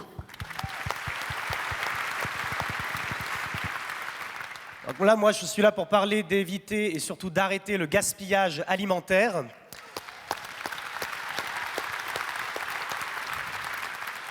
C'est pas parce qu'on finit un repas complètement gavé qu'on a vraiment bien mangé. J'avais entendu dire qu'il fallait encore avoir faim à la fin d'un repas pour savoir qu'on avait bien mangé. Moi, je suis intermittent du spectacle, donc naturellement, je n'ai pas les moyens de remplir un caddie à outrance, ce qui fait de moi un écolo naturel, mais vraiment, pour ceux qui ont les moyens, attention à ça, attention à mieux apprendre à consommer, acheter mieux, de façon vraiment réfléchie pour éviter de jeter autant. Merci beaucoup. Nicolas, peut-être que je me trompe, mais j'ai l'impression qu'en ce moment, il y a des vraies avancées sur les grandes chaînes d'hyper, etc., avec des lois qui sont en train de se profiler, non, pour éviter les gâchis aussi de cette nature. Non, on n'y est pas encore? On va dire que le pire est derrière nous. D'accord. Oh, merci, au moins c'est clair. Nous accueillons le merveilleux cinéaste Radu Mihailăneanu. Bienvenue Radu. Alors, mettre son argent au vert, c'est choisir sa banque en fonction de sa politique de placement d'argent. Un placement éthique, solidaire et surtout qui n'alimente pas les projets climaticides. Ça serait peut-être merveilleux qu'on ait les noms des banques et leurs pratiques. Ça serait un joli guide. Merci. Merci beaucoup.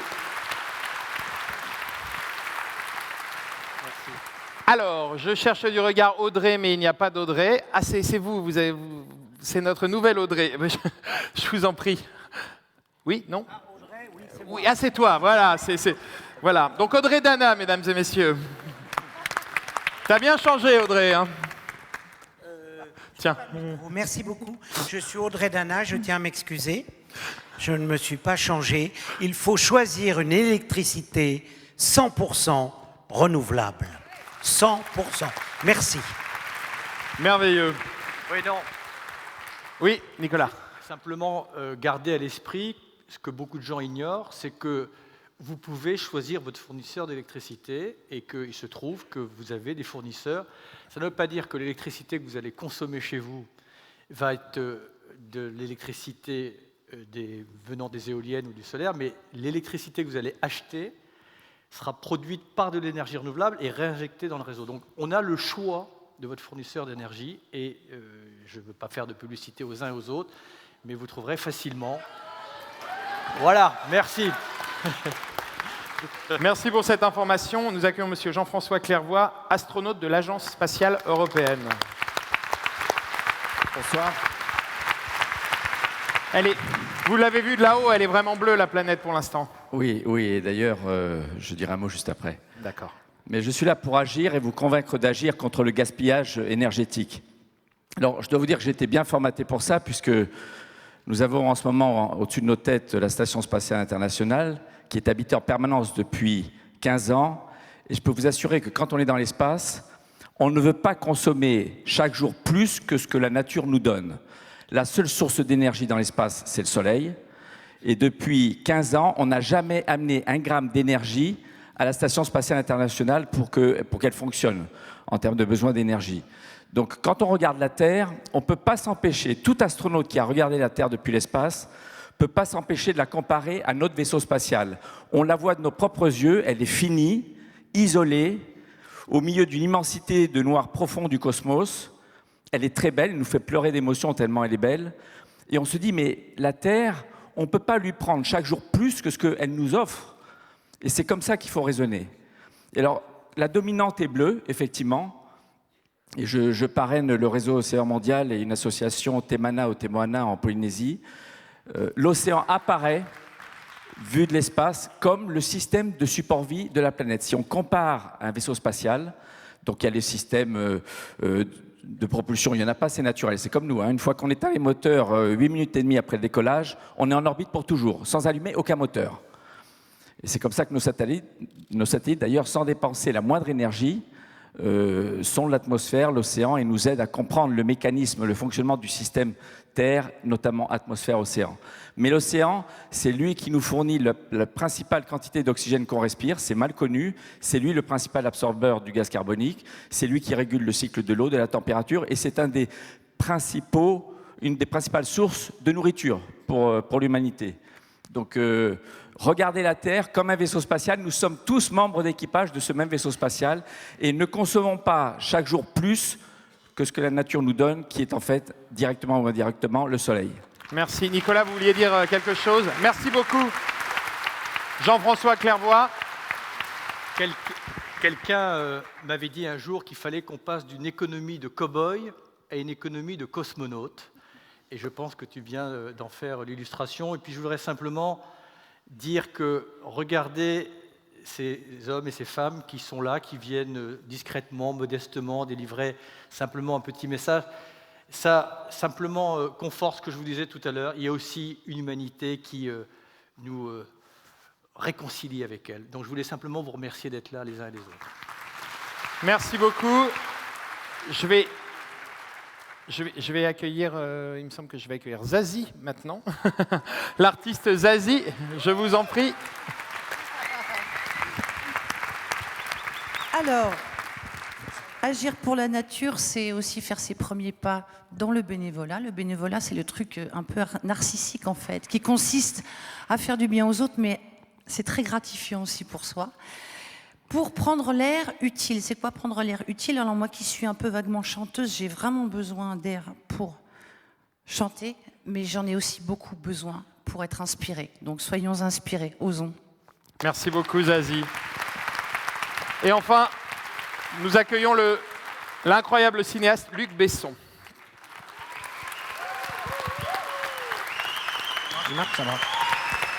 Bonsoir. Merci d'être là, Luc. Mais c'est un grand plaisir.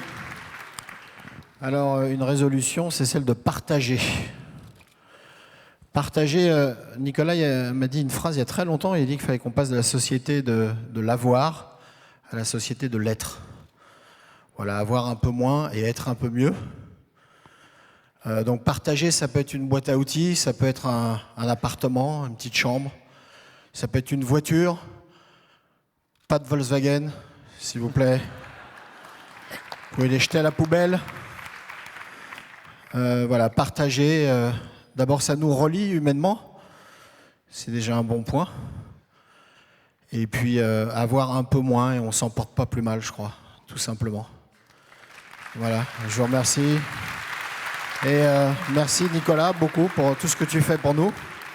Et je voudrais finir juste par un tout petit truc. Il y a 20 ans, j'ai eu le plaisir de faire un film qui s'appelait Atlantis. J'ai passé 2 ans autour de la planète à filmer mes amis les poissons. Je suis retourné dans 4 endroits. C'est fini. Il n'y a plus rien. Voilà.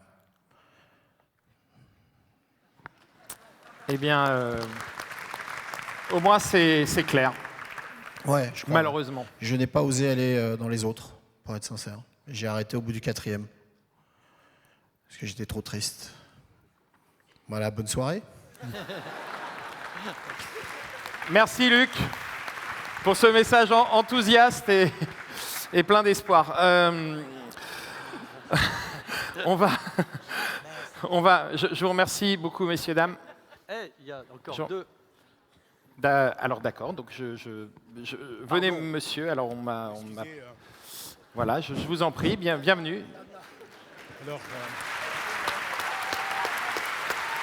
je suis très ému ce soir.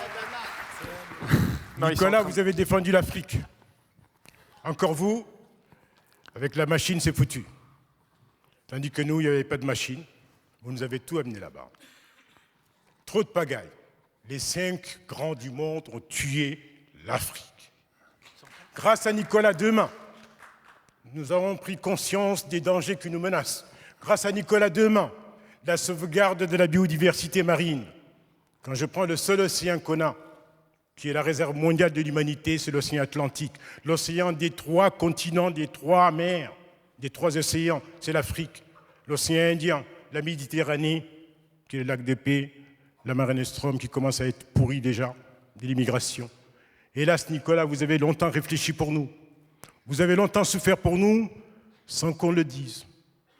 Moi, je suis très touché, profondément touché devant vous. Aujourd'hui, la mer mauritanienne, qui est la réserve mondiale de l'humanité en matière de ressources halieutiques, est pillée, des poissons volants tués par milliers, des huiles qui tuent des milliards de larves de poissons.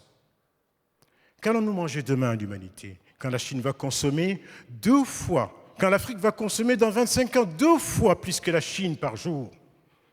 Hélas, que personne ne voit actuellement ce danger que Nicolas Hulot. Hélas, qu'allons-nous donner demain comme poutarde, comme langouste, comme crevette à manger à l'Europe?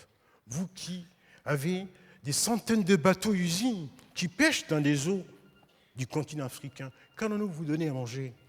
On va revenir, pas sur l'immigration qui est actuellement là, mais on va venir sur toute l'Afrique, 2 milliards d'habitants qui vont chercher à venir en Europe.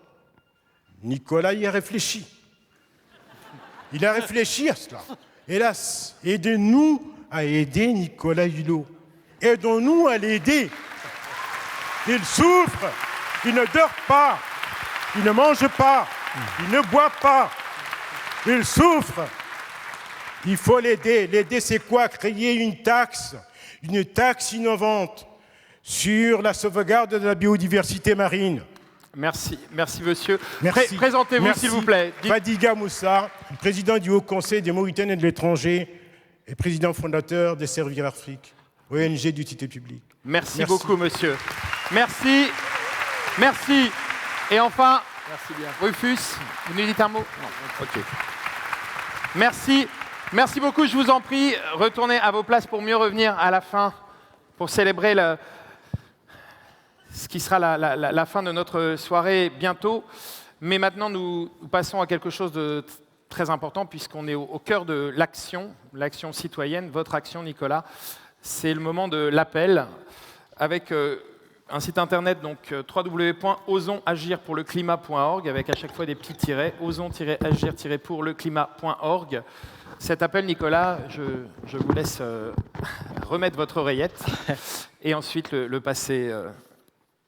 Bon, d'abord, je regarde si le micro marche, merci. Peut-être rappeler un petit peu le dispositif. Évidemment, l'objet de cet appel, il n'est pas le seul, il n'est pas le premier, il ne sera pas le dernier.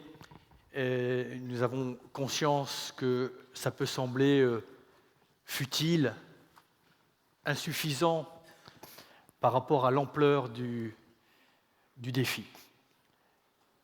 Et l'autre jour, je me posais des questions et quelqu'un m'a sorti une jolie phrase du Dalai Lama qui disait si vous pensez que vous êtes trop petit pour changer le monde, Faites l'expérience de dormir avec un moustique et puis vous verrez qui va empêcher l'autre de dormir.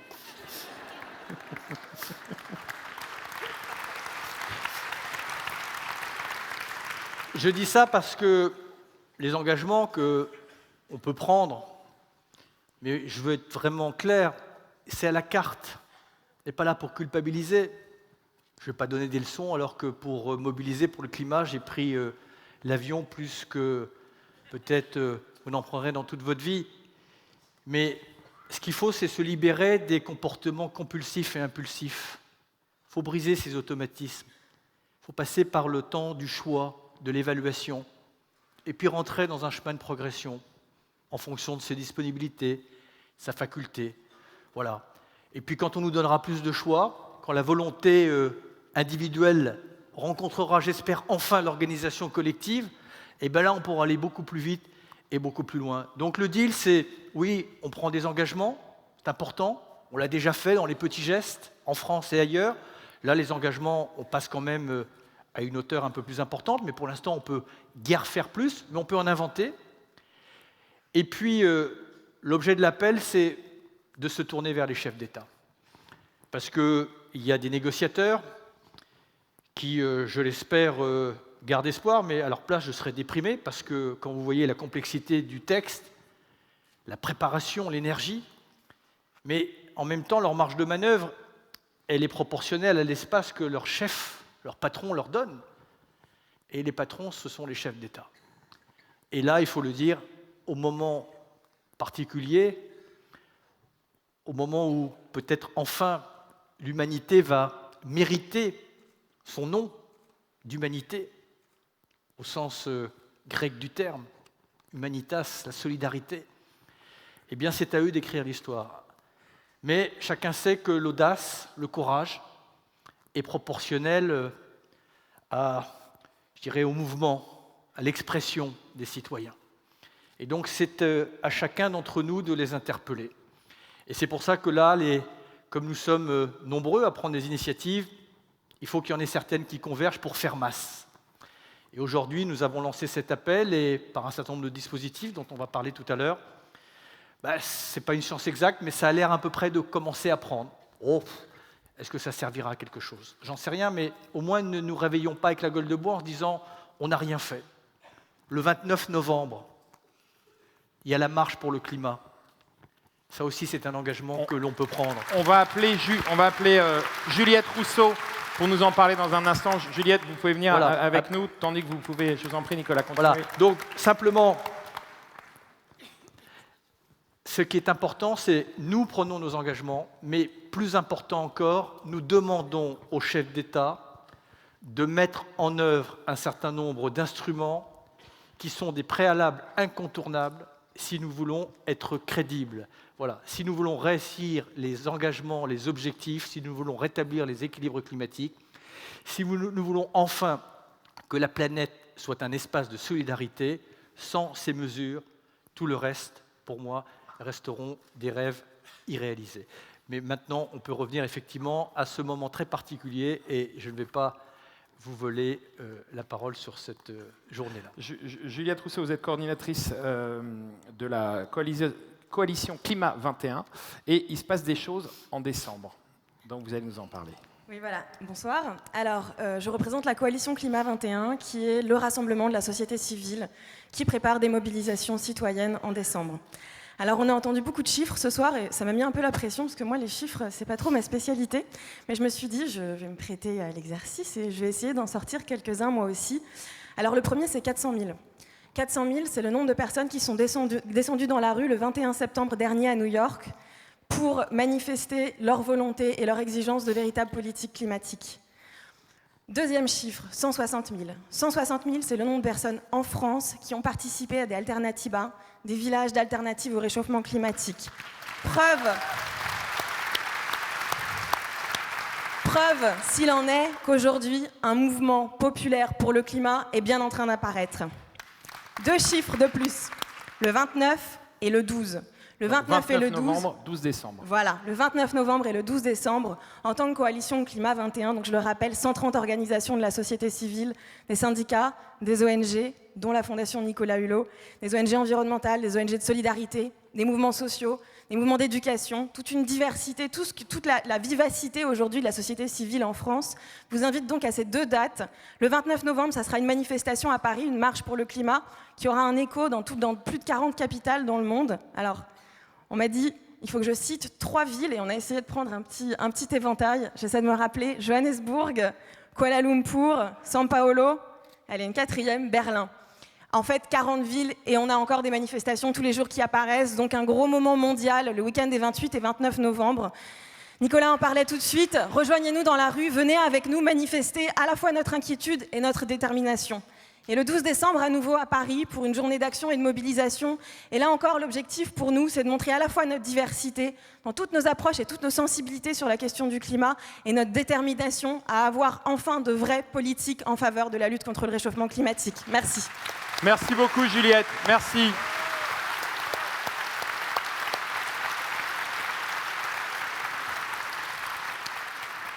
Voilà, un discours très, très engageant qui donne très envie d'aller marcher avec vous pour la planète. Alors, une petite plaisanterie, justement, pour glisser sur un sujet un petit peu plus léger, et vous allez le découvrir dans un instant. Nicolas, alors c'est vrai que sur le programme, il est indiqué que normalement, je dois dire « mais tout cela, c'est bien, mais ne devrions-nous pas toucher les jeunes ?» Alors moi, je trouve que les personnalités qui sont venues tout à l'heure étaient plus ou moins jeunes, mais en tout cas, elles avaient tous l'esprit jeune, et vous en premier, Nicolas. Et je trouve que dans cette salle, il y a beaucoup de gens qui sont jeunes et qui sont porteurs d'espoir. Mais je crois... oui, vous pouvez applaudir, vous alliez applaudir. Je crois que pour toucher les jeunes directement, vous avez donné de votre personne. Alors, oui, ça c'est le moins qu'on puisse dire. Vous avez fait vos débuts de comédien, on peut le dire. Je suis à l'aube d'une très grande carrière, vous allez pouvoir vous en apercevoir dans quelques instants.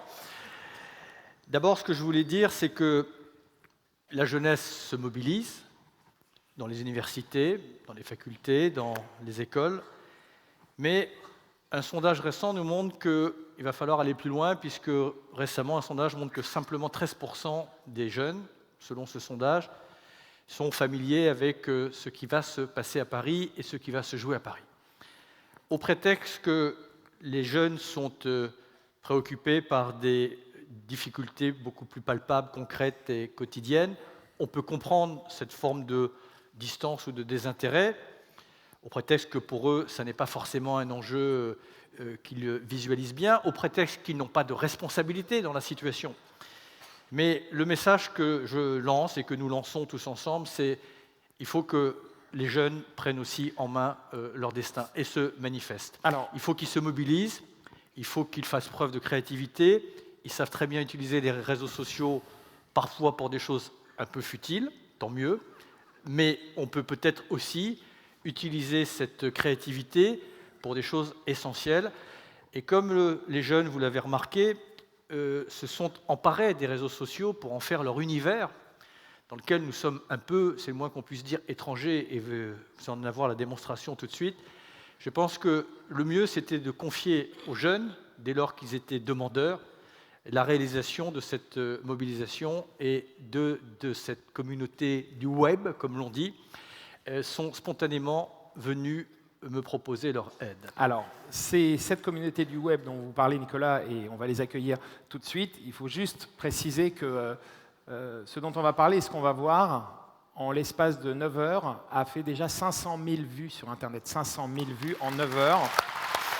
Et à l'origine de ce résultat incroyable, l'équipe de Golden Moustache, Adrien Labastire et David McFly.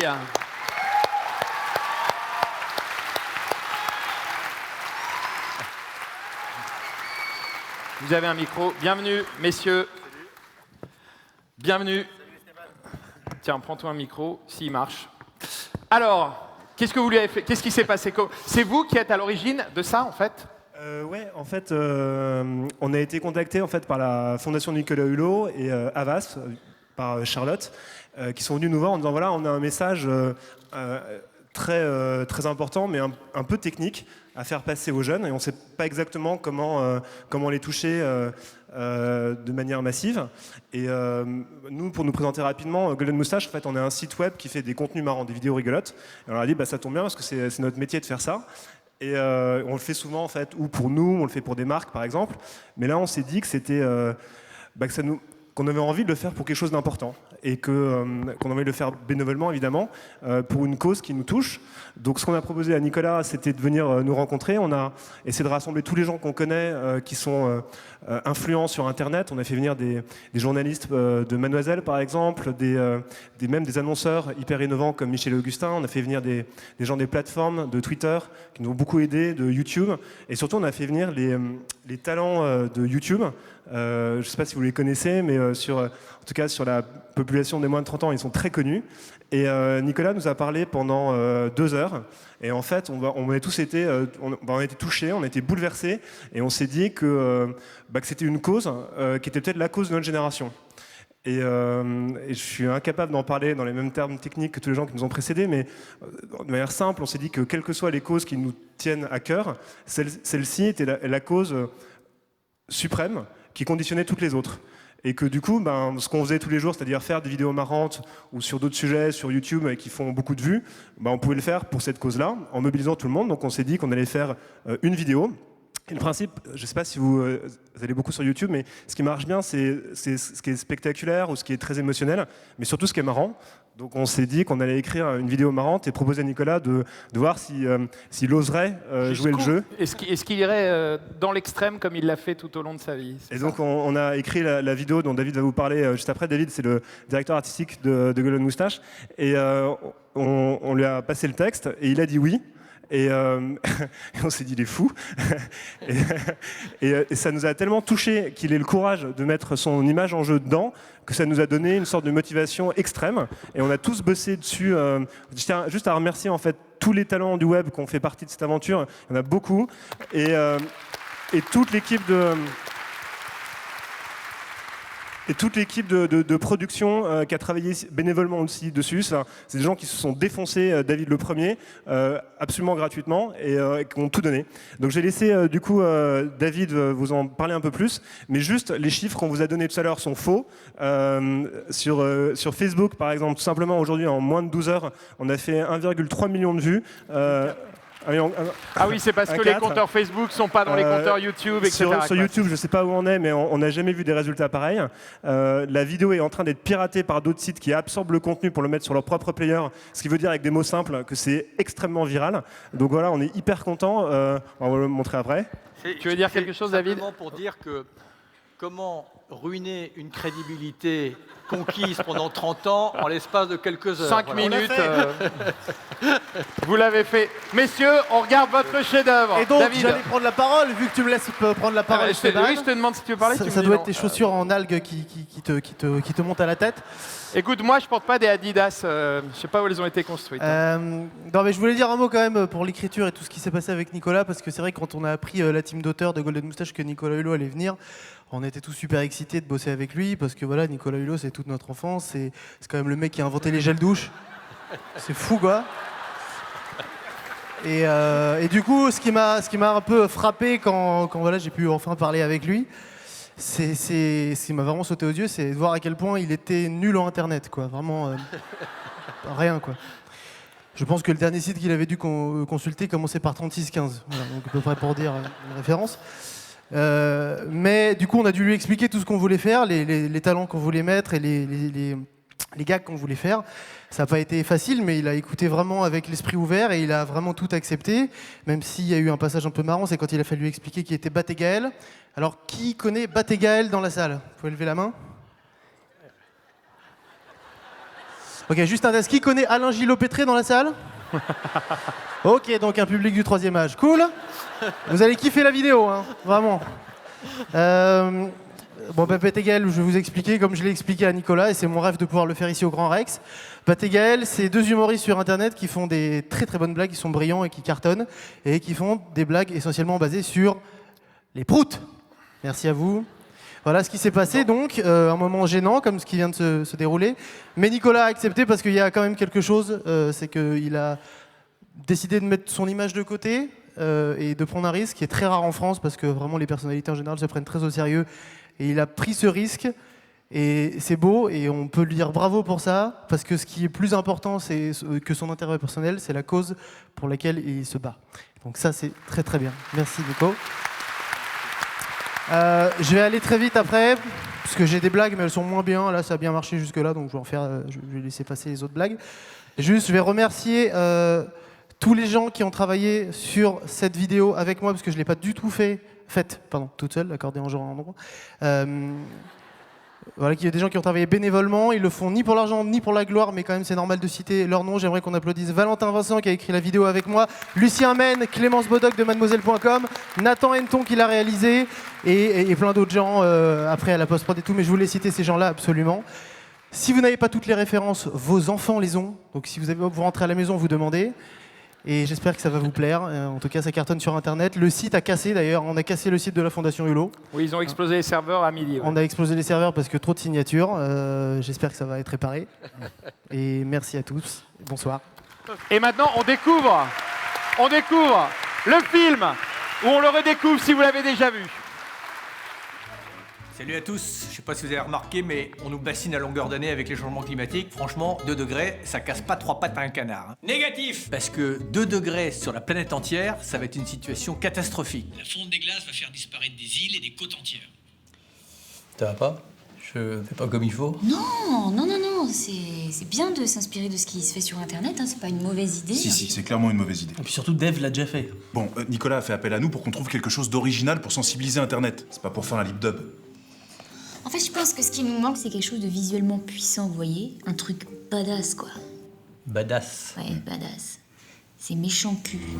Dans un monde où l'inconscience de l'homme a totalement déséquilibré le climat, où les catastrophes naturelles sont de plus en plus fréquentes, un homme, seul, décide de se lever contre tous pour leur foutre une bonne grosse raclée. Son nom, Nicolas YOLO. Peut-être, m'avez pas dit les ampoules là. C'est des ampoules basse consommation, moi on est sûr de ça? Non, c'est vachement important pour moi. C'était pas Hulot à la base? Comme un hublot mais sans le B? Ouais, mais j'ai un peu peur qu'on le prenne pas au sérieux quand même. Pour moi, c'est pas le bon message. Hein. Si on peut essayer d'être un peu moins pessimiste, tu vois. Il a raison. Il faut qu'on trouve quelque chose de plus simple, une idée réaliste que n'importe qui peut comprendre. Gaël? Quoi? Tu veux tirer sur mon doigt pour voir comment ça fait? Ok.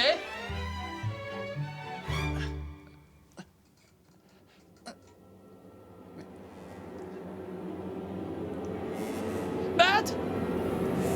Oh, mais ça marche pas, c'est bizarre! Mais c'est comme s'il y avait plus rien dans mon cul! Il peut plus péter. Pas plus. Parce que une proute, c'est du méthane. Et le méthane, c'est un gaz à effet de serre, vous voyez? Donc en fait, Oui, ça j'avais compris. Ok. Mais je pense que si on veut agir plus efficacement pour réduire les émissions de gaz à effet de serre, maintenant c'est la responsabilité des politiques. Et c'est pour ça qu'on est là. Il faut les secouer. Il faut qu'on trouve une idée qui mobilise un maximum de personnes et qui soit partagée dans le monde entier. Et qui délivre un message clair, quitte à frapper du poing sur la table. C'est maintenant, messieurs les dirigeants, qu'il faut agir. Demain, ça sera trop tard. De toute façon, c'est trop tard déjà. Stop, Nico, stop! Tu sais pas y faire, laisse-moi faire. Salut, bande de salopes des gouvernements du monde! Vous voyez ça? C'est une putain de planète. Alors vous êtes là? Oui, c'est mon pétrole! Moi je veux mon pétrole! Bordel! Si vous vous mettez pas d'accord, et ben voilà ce qui va se putain de passer! Bat! Merde! La planète, elle a un bobo! Trop violent. Faudrait qu'on parte sur un truc plus doux. Oui, moi je pense qu'il faut qu'on délivre un message de paix.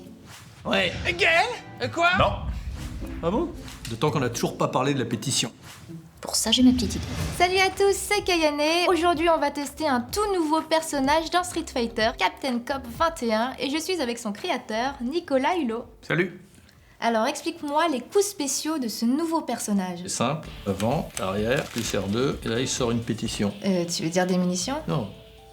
Une pétition. Je crois que t'as pas conscience que quand des milliers de personnes signent une pétition, c'est hyper puissant mon truc. Ok, bon. Je viens de gagner. Ah ouais, d'accord. On peut faire une pause. Enfin, peut-être tout simplement, je sais pas, délivrer un message sobre et efficace à l'américaine, non? Awkward. Non, mais t'es sympa, hein, Nico, mais chacun son métier. Hein. Et je vois tous les guests d'internet qui débarquent comme ceux qui font un message émouvant. Du piano.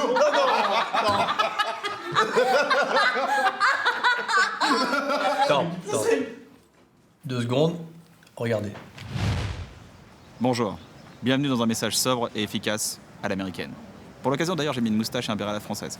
Voilà, ça fait 20 ans qu'on entend qu'il est temps de prendre soin de notre planète et de l'environnement. Alors vous vous demandez sûrement, d'accord, mais quoi faire? Il faut que je ferme le robinet pendant que je me brosse les dents. Que je trie bien mes déchets? Que je mange bio. Ouais, c'est vrai, faut faire tout ça, mais c'est pas de ça qu'on vous parle aujourd'hui. Il y a un rendez-vous historique en décembre à Paris, la COP21. Ce nom, il est vraiment nul.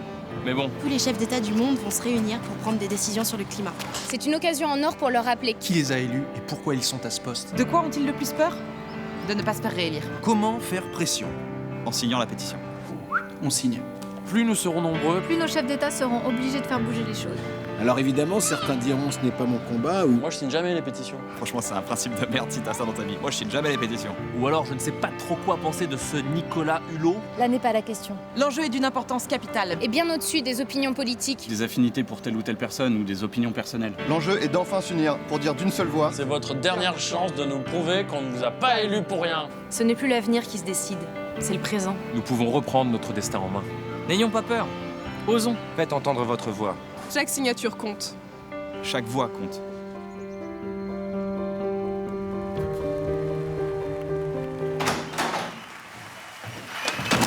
Ok les gars, idée pour la vidéo là.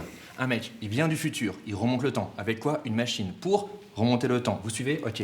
Le gars il remonte le temps, il dit signez la pétition, sinon voici ce qui va arriver. Et là, succession d'images, hyper cut, hyper rapide. François? Oui. Il s'est barré, Nicolas Hulot. C'est fini là. Je vais garder pour moi cette idée. Oui. Et vous l'aurez bien dans le cul. Merci. Merci beaucoup, messieurs. Et bravo à Golden Moustache. Voilà, partagez, montrez. Belle carrière à venir de comédien pour vous, Nicolas Hulot. Vous parliez tout à l'heure des jeunes et de leur connaissance, de leur implication. Et pour en parler un tout petit peu plus, on va accueillir maintenant Astrid Barthélémy, qui est la déléguée générale du REFED, le réseau français des étudiants pour le développement durable. Bienvenue, Astrid. Bienvenue. Alors, une question un peu technique. Tout à l'heure, Nicolas a appelé la jeunesse à se mobiliser. Or, le sondage justement que vous avez évoqué explique que seuls 13% des jeunes, par exemple, savent ce qu'est la COP 21. Donc, entre l'envie et la réalité, est-ce qu'il n'y a pas un gap? Alors, il y a peut-être un gap. Moi, je voudrais juste noter que, Nicolas, vous n'avez pas dit une seule fois COP 21. Vous avez dit conférence climat à chaque fois que vous en avez parlé. Et donc, je vais vous poser une question. C'est est-ce que vous savez ce que c'est la COP 3? Non. Est-ce que vous connaissez le protocole de Kyoto? Oui. La COP 3 a mené au protocole de Kyoto. Donc, on est beaucoup plus intéressé par le protocole de Kyoto que par le processus qui nous a permis d'arriver au protocole de Kyoto. Et aujourd'hui, c'est à peu près la même chose. Les jeunes, les étudiants, le REFED, le Réseau français des étudiants pour le développement durable, lance tous les 3 ans une consultation nationale étudiante. Et dans cette consultation, on a posé un certain nombre de questions un peu techniques sur certains sujets. Et on se rend compte que les étudiants, ils ne savent peut-être pas les derniers degrés de la Chine, les émissions de la Chine sur les gaz à effet de serre. Ce n'est pas un problème, ils sont quand même acteurs, ils ont quand même envie de faire des choses. Ils ne sont peut-être pas très fins dans leurs connaissances techniques, mais ce n'est pas un souci. Ils ont envie d'être acteurs, ils ont envie de changement, ils ont envie de faire des choses. Et tout le monde a fait une petite citation, je vais en faire une. Le REFED a participé au débat national sur la transition énergétique et a sorti un livre blanc qui est « Nous sommes cette génération future dont vous aimez tant parler ». La génération future, elle est présente, elle est là maintenant, elle est actrice, elle est là pour le présent et pour le futur.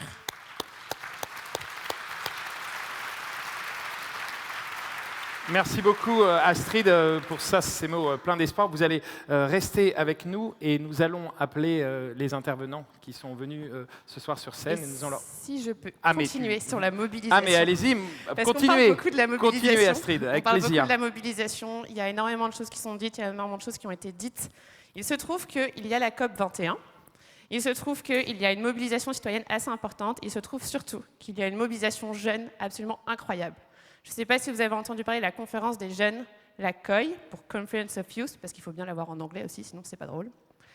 Et alors cette conférence des jeunes, elle est organisée depuis maintenant plus d'1 an par une centaine de bénévoles, des jeunes qui sont bénévoles, qui passent un temps infini dessus, pour pouvoir permettre à des jeunes du monde entier, 5000 pendant 3 jours, les 26, 27 et 28 novembre, à Villepinte, de se retrouver pour construire le monde de demain. Et construire le monde de demain, c'est pas juste parler climat. C'est aussi parler emploi, c'est parler finances, c'est parler éducation. C'est parler de tous les défis que les jeunes sont prêts à relever aujourd'hui pour avoir ce monde de demain, tous ensemble, avec les décideurs politiques s'ils sont d'accord de nous suivre, sans les décideurs politiques si jamais ils ne sont pas d'accord de nous suivre. Ce n'est pas un problème, on est tous là, on s'est tous mobilisés, on se mobilise encore.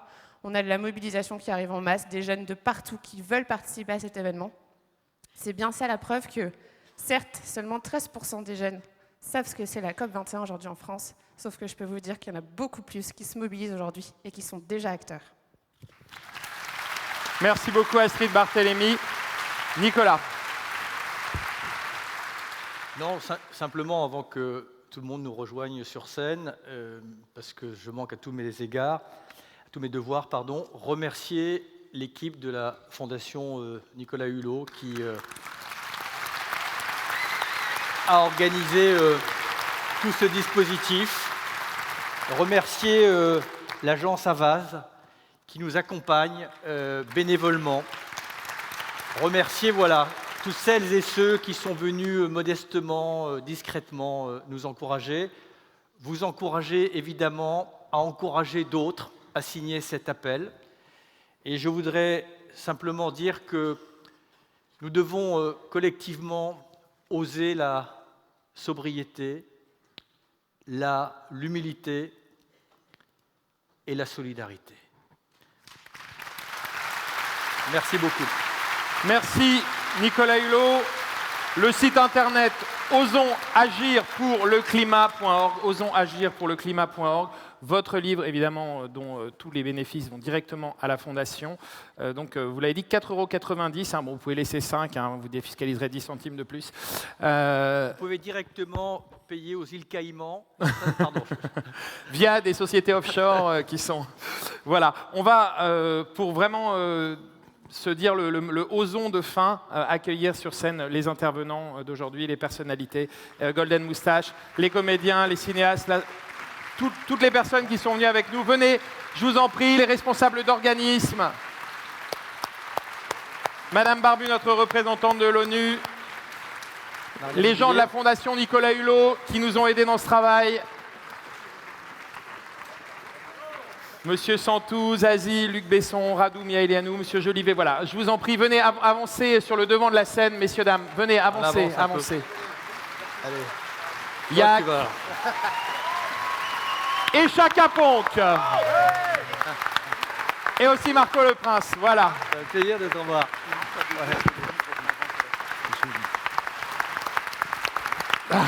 Et la Nation Océan.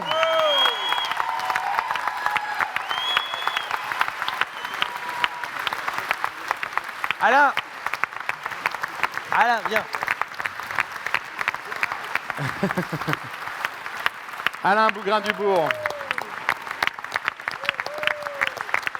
Je vous en prie, venez, approchez, on va se rapprocher, on va faire un beau, un beau tas d'Izazi. Merci à tous. Le livre, vous pouvez vous le procurer ici. #Ozon. Ce n'est que le début, mais heureusement, il est encore temps qu'il y ait un début. Merci Nicolas Hulot. Merci à toi.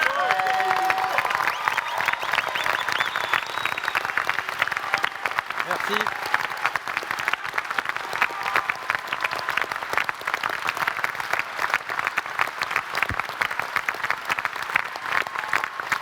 Merci. Combien tu dis qu'on est de vues? On est à combien? 1,6 million sur Facebook, plus ou moins 300 000 sur...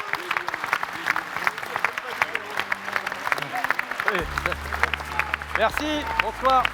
Merci à tous. Nicolas Hulot. Merci.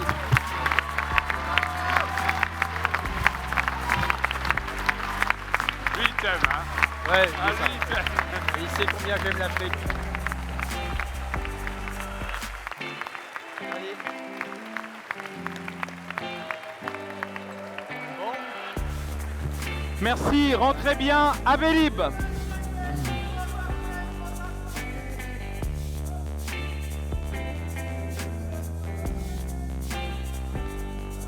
Ouais, alors il faut que je reprenne, voilà. Attends, j'ai tiens. Merci Nicolas. Merci. Merci à toi.